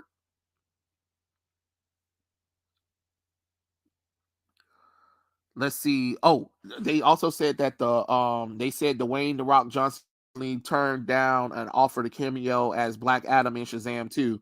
The Rock is embarrassed by Captain Marvel and even the real Black Adam. Then again, I would be embarrassed by this version of Billy Batson. I heard it was awful. They don't got Nick Cage in it. Yeah, that's what I heard too. they have a female starring in it and stuff like that. Give me 1 second, guys. 1 second. I'll be right.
Okay, I'm back. I see Dylan's not back yet. God damn it. Dylan!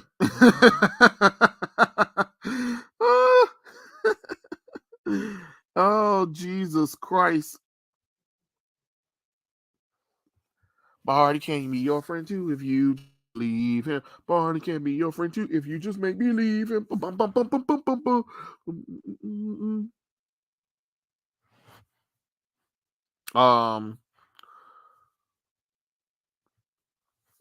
Whoa, whoa, whoa, whoa, whoa, whoa, whoa, whoa, whoa. Lost.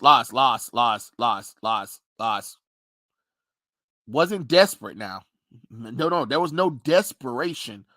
I didn't like the unnecessary dog piling on the DCEU. So I was trying to get people to understand, like, there is some good in the DCEU. It's just that everybody was just so caught up in the mystique of what the MCU did that didn't give the DCEU a chance. I wasn't a desperate defender, but I was a defender now of the DCEU because I felt like it was completely different than the MCU. Like the MCU was doing lighthearted. Let DC do the dark, serious, experimental movies. You know what I'm saying? Like why can't DC do it? You know what I'm saying? And why are we always critical on DC more so than we are with Marvel? Marvel, we let Marvel do whatever they want to and they get a free pass, but then DC didn't. You get what I'm saying? So I was defending that. But I can see a lot of issues now. I'm not going to sit up here and be like, oh no, issues. No, but I think a lot of times too, it was the fault of us as well for over exaggerating and making it seem like there was way bigger issues in the DCEU than it was when it wasn't. Because it's just like, well, if we can excuse the Marvel shit, we should be able to excuse some of the issues with the DC movies. You know what I'm saying?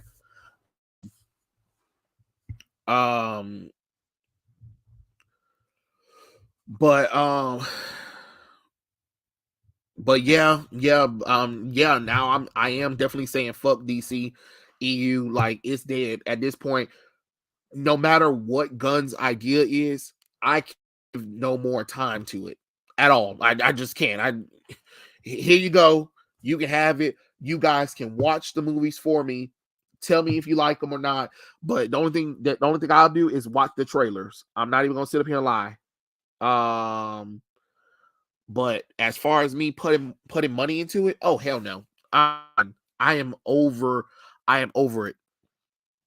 The only thing I ask for you guys, my lovely loyal fans or whatever, is if you ever think about it, there is a Henry Cavill man, a Ben Affleck Batman, and a Wonder Woman action figure collection that I always wanted. If any of you guys want to get it for me, I will graciously appreciate it.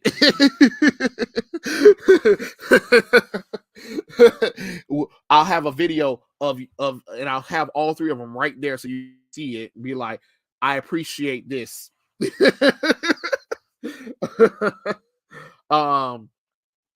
Trey, you ever saw Meat Cannon's content? No, I've never heard of Meat Cannon. What the hell is Meat Cannon? Let me see. Hold on. Let me see what is. I ain't never heard of that one before, but all right. Meat Cannon. Meat Cannon.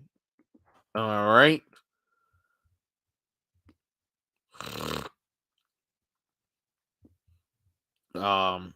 What is this supposed to be? I'm up the tree with a voice as big as the sea.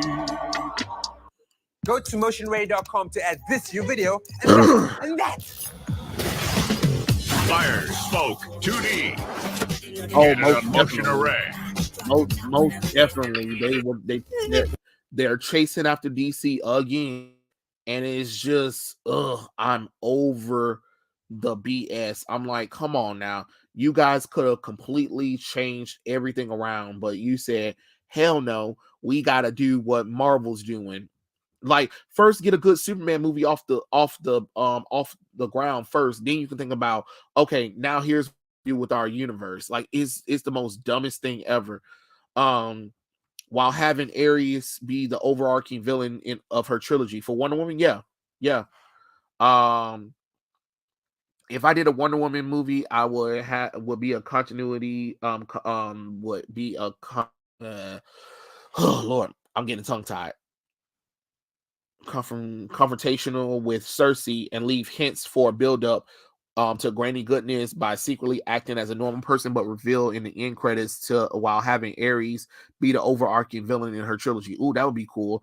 The inconsistencies that only Peter Parker should be Spider-Man, and indirect reason as why shit like One More Day exists. Yeah, bruh, it will scar you for life. LOL. This man's stuff is unsettling. He did the one with the guy from YouTube, Beast, whatever his name is. I'm tired of live action adaptations. Me too. Let's see what this thing is. Oh, did I exit? Oh Lord, did I exit out? This is a parody. I better turn down the volume because I don't want you guys to. Do I look like a real boy, Papa? What have I done? Papa? Where are you going? I'm scared. What's it happening? Should be different. This isn't what I wanted. Where's my son? I know you have him here. You sick freak. Tell me where he is. Where is he? Uh-oh. Where's my boy? Uh-oh. Oh.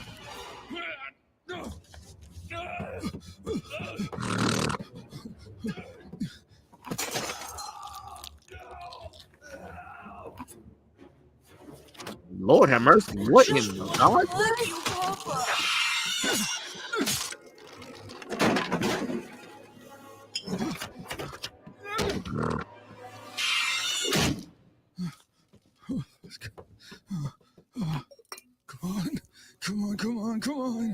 Come on. This isn't right. He should be normal. No. This isn't right. No. With the Pharaoh's wish, you will need to sacrifice. I already did this. No, Pinocchio, no. Oh, snap. Oh, crap.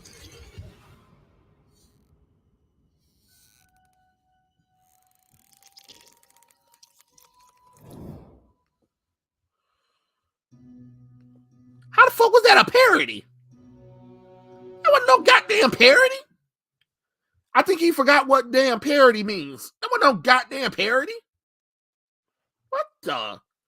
That's not a parody. So, okay, I think all right, because I see we don't understand what parody is, because that's definitely wasn't no goddamn parody. I can definitely tell you that.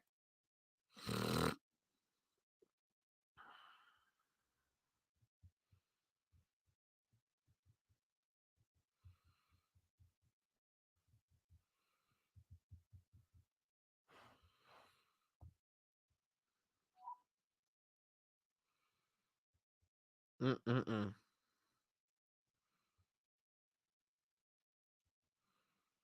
What was that? I don't know. Wow, that is something.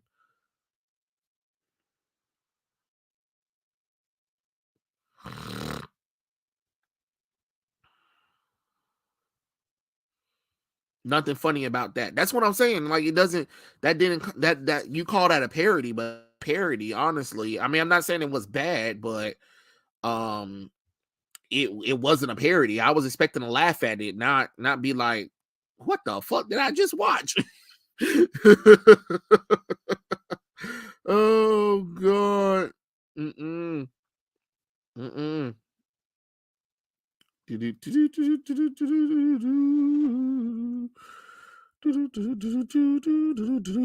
Let's see. Oh, let's see.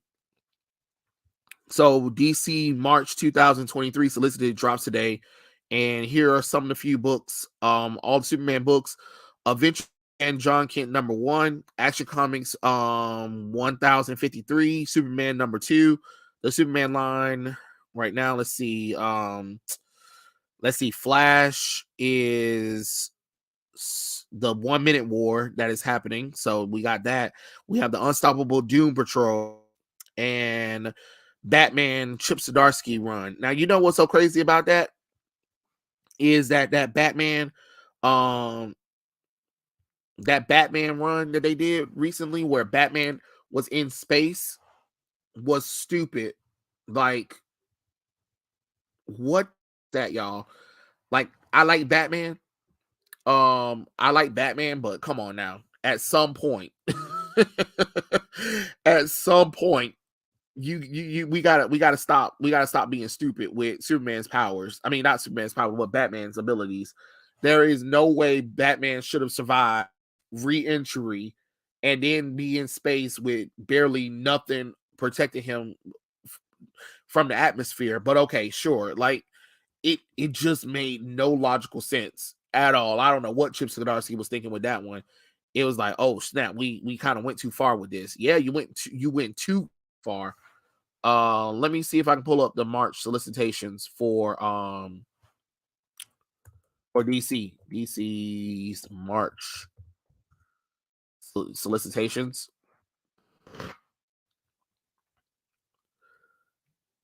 How old an Ariel? How do we go? Okay, I'll pull it up so you guys, so I can show you guys since you guys want to know. Share screen.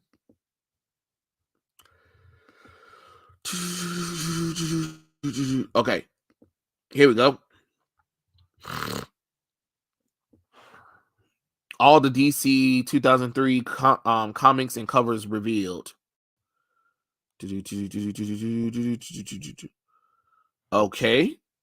All right. The early stages of Dawn of DC includes the new man John Kent, Lazarus Planet, Revenge of the Gods, the Unstoppable Doom Patrol, and let's see what else we got.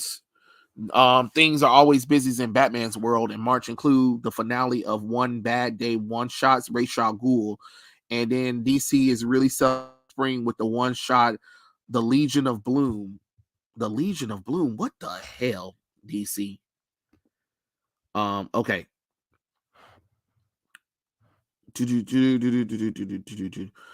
Okay, Adventures of Superman, John Kent #1. Across the most, Kal-El Kal-Els are being murdered. Val-Zod, the Superman of Earth 2, believes only one man can help stop the killing Kal-El's son, John Kent. John will have to step across dimensions and face the killer of Kal-Els, the monstrous Ultraman, the man who kidnapped and tortured him for years, and Val-Zod acting alone and trying to save the Superman.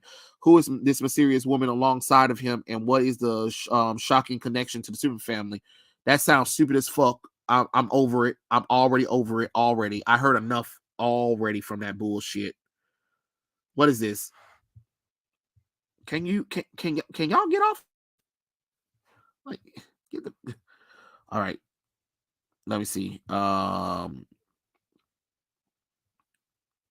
Let's see. Bob, boy, that's the most gayest cover I've ever seen for John Kent, but sure. There go Val Zod from New 52, Earth 2. Okay. These are variant covers. What is that? That was done by AI artwork. Ain't girl, somebody really did this one. That's ugly as hell. Hold on. Let me see if I can pull up a better one than this, because I don't like when it got that big ass bullshit on it.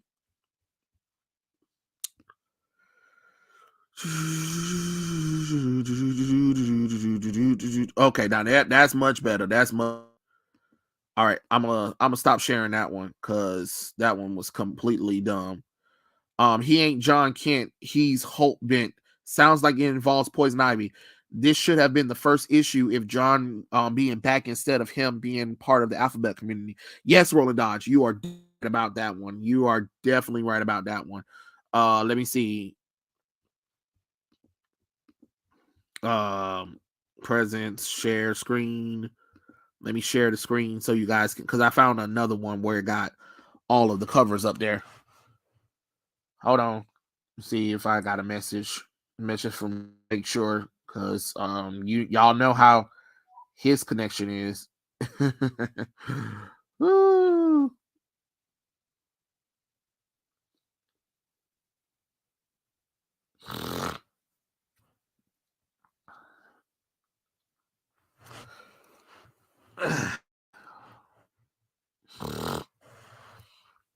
Okay. Let's see what the. Oh, look, these are covers. These are covers of the new Superman run, I guess. That's pretty cool. Superman #2 by Joshua Williams. The night of the parasite. Superman is overwhelmed as new powers are unleashed. Can Superman stop all of Metropolis from being consumed by the power-hungry parasite, or will he need Lex Luthor to help save the day? Introducing a new anti-hero, Marilyn Moonlight, the spirit of Metropolis. What the fuck? Who only operates at night. She is a friend or foe of the Man of Steel, and she does not connect to and does she connect to Metropolis' secret past? Okay, what's up with these? John Kent said there was a female character that was going to help Val Zod and him defeat the Superman. Now here comes a new character, Marilyn Moonlight, the spirit of Metropolis. She's the Man of Steel. Stop introducing these damn new female fucking characters. Enough. Jesus Christ. Just tell good stories first. Action Comics 1053. No living thing is supposed to have power like this. No matter how blue your eye are or how pretty your face is, you're just much as a monster as me. War rages between Metropolis' two Men of Steel, Superman and Metallo. As Metallo's new body continues to evolve in unexpected and nightmarish ways, the voice of his operation system has been changing too, testing the limits of his entity. Finally, when his alien tech takes on a life of his own and infect most violent member of the Blue Earth movement, a resultant abomination targets Superman's greatest strength and great weakness, his family, introducing the first appearance of Necrohive. Okay. Superman Lost #1. Superman Odyssey of Solitude. After Superman is called away on a routine Justice League mission, Lois Lane awakens to find a complete stranger standing in her living room. The Man of Steel, home sooner than expected, reveal he has in fact been lost. In 20 years, nothing and no one seems familiar to him anymore, and timeless bonds between them has been severed. Or has it? Can love conquer all? Superman's 85th anniversary celebration continues with the all-new blockbuster 10-issue series from the creator of Einstein's and nominated Deathstroke series. Okay, that kind of sounds stupid as fuck, but whatever. And these must be the covers for Lazarus Planet. Okay, Lazarus Planet, Revenge of the Gods #1. After the events of the Lazarus Planet, the gods of the multiverse have decided to take down the heroes they want champions and the world they've sworn to protect. For years, the gods have sat idly by atop their mountains as legends fade into obscurity along with their bodies. Now it's their time to remind the selfish mortals of their existence and take back the world with something more powerful than belief, fear. Only the brave heroes of Wonder Woman and Captain Marvel stand in their way, but with their combined powers be enough. Look at this ugly ass Captain Marvel and Yara Florida cover. That is ugly as fuck. This Yara Florida cover is ugly too. Lazarus Planet Revised #2. The gods have leveled up, and Captain Marvel is no match for them. After Wonder Woman's changing size to save her Amazon sisters, Billy must use his quickly fading wisdom of Solomon and fortitude of plan to stop his world destruction. Little does secret ally awaits him in Olympus, but how will he make it there? Sounds like a job for Wonder Girl. Yeah, but it's going to be Yara Floyd Wonder Girl and not Cassie Sandsmark, which it would have made more sense for her. Jesus Christ, y'all love trying to force these new bitches down our throats instead of giving us the characters that we want to see. Wonder Woman 797. The revenge of the gods continue in this can't miss tie-in issue. After Diana's shocking choice to align herself with the gods, her world has changed. Could godhood be the answer to all her problems? Found out as Diane ascends. Plus, don't miss a special Captain Marvel story starring the new champion. It's kind of dumb to let us know what's about to happen in these issues. That's just my opinion. They're trying to be Steve Rude art, but failing. I see. Oh, but bother Yara Floor. That also could have happened with John Kent not having his memories. Oh, yes, Roland Dodge. That would have been amazing. Let's see. Yep. It should have been Cassie. Yara sucks really. Yeah, she really does suck. Sorry, y'all. Y'all know I have to drink some water talking to y'all for a long time and raging out.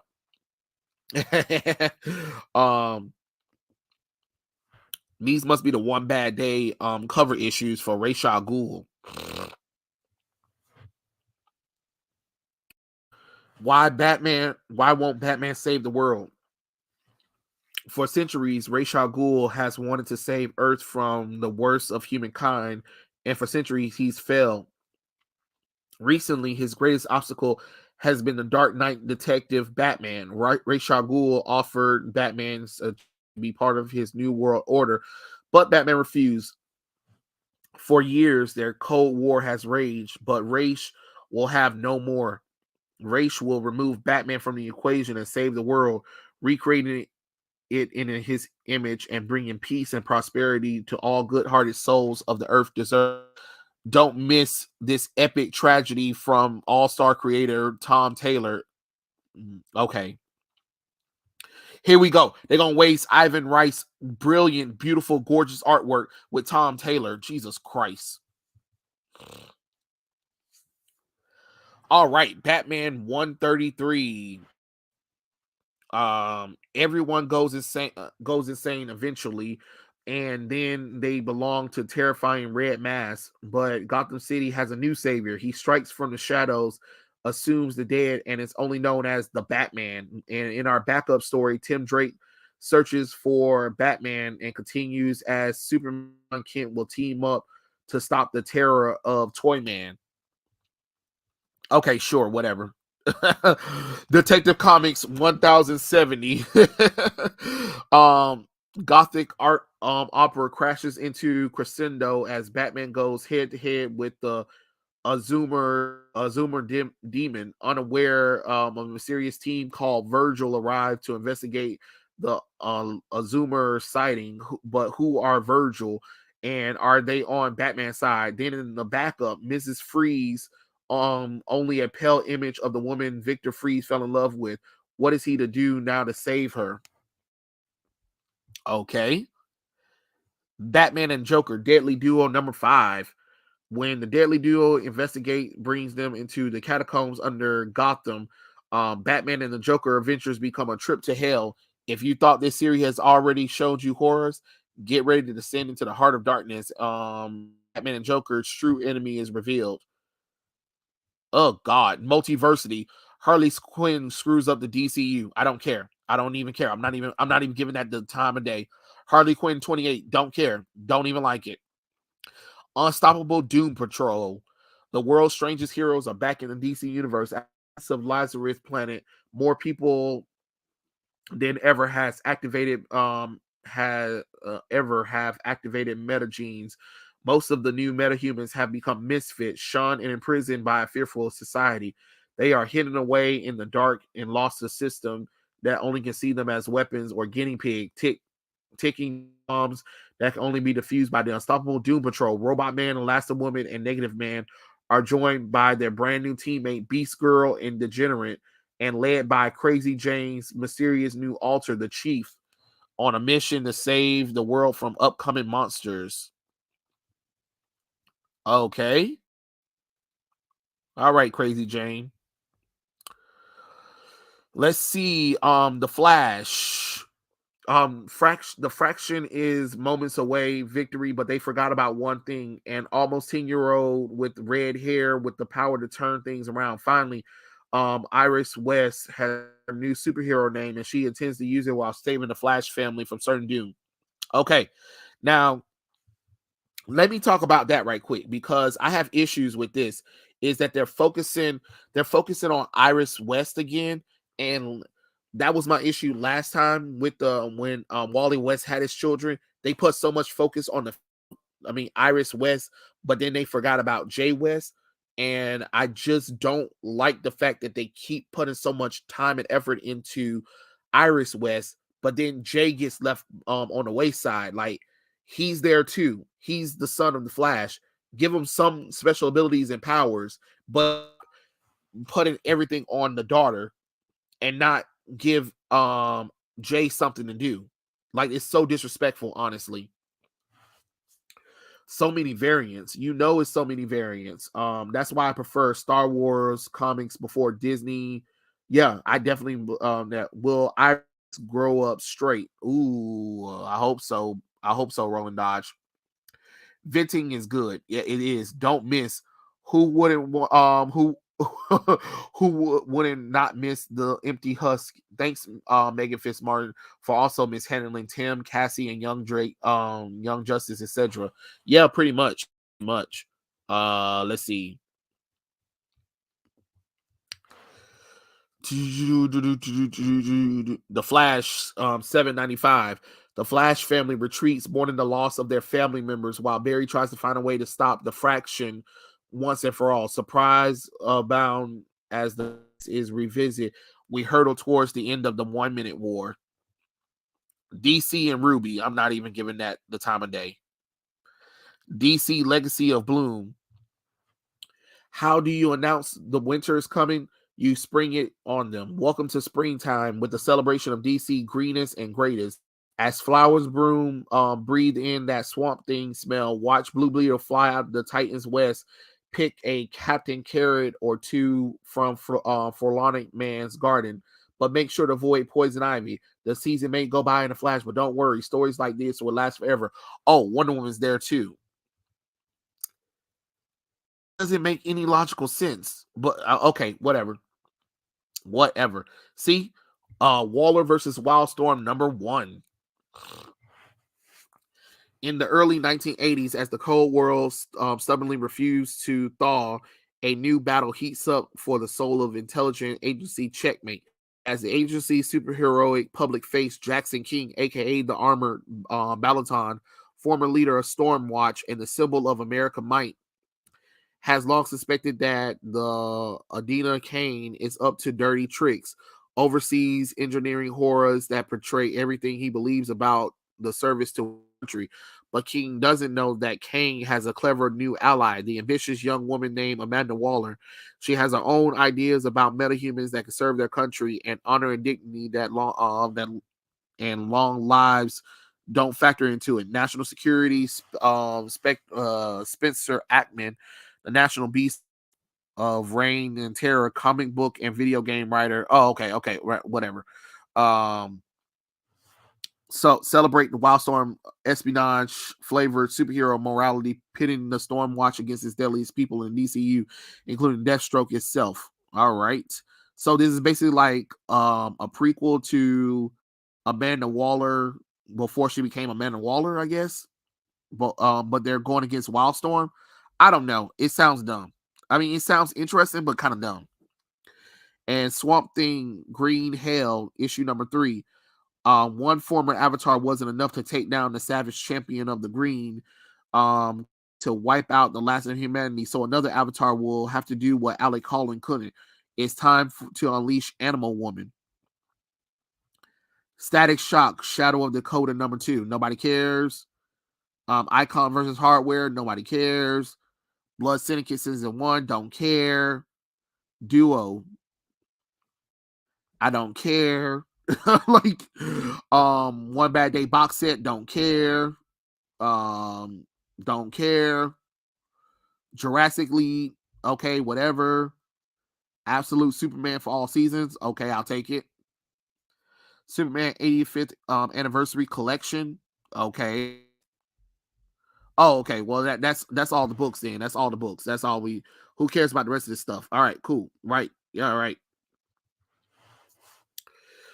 Jai and Iris could be friends with Damian and original John and Hema book. Ooh, that would be nice. I would love that. I would love that. Who the hell wants young Amanda Waller? I don't know. You tell me. You tell me. You know, Trey female characters, of course. Of course, they should be the Flash twins. Yeah. You know what, Roland Dodger, I exit out of the thing. I don't care who's writing Static. It's been boring in some way. You know what I'm saying? So who the hell cares?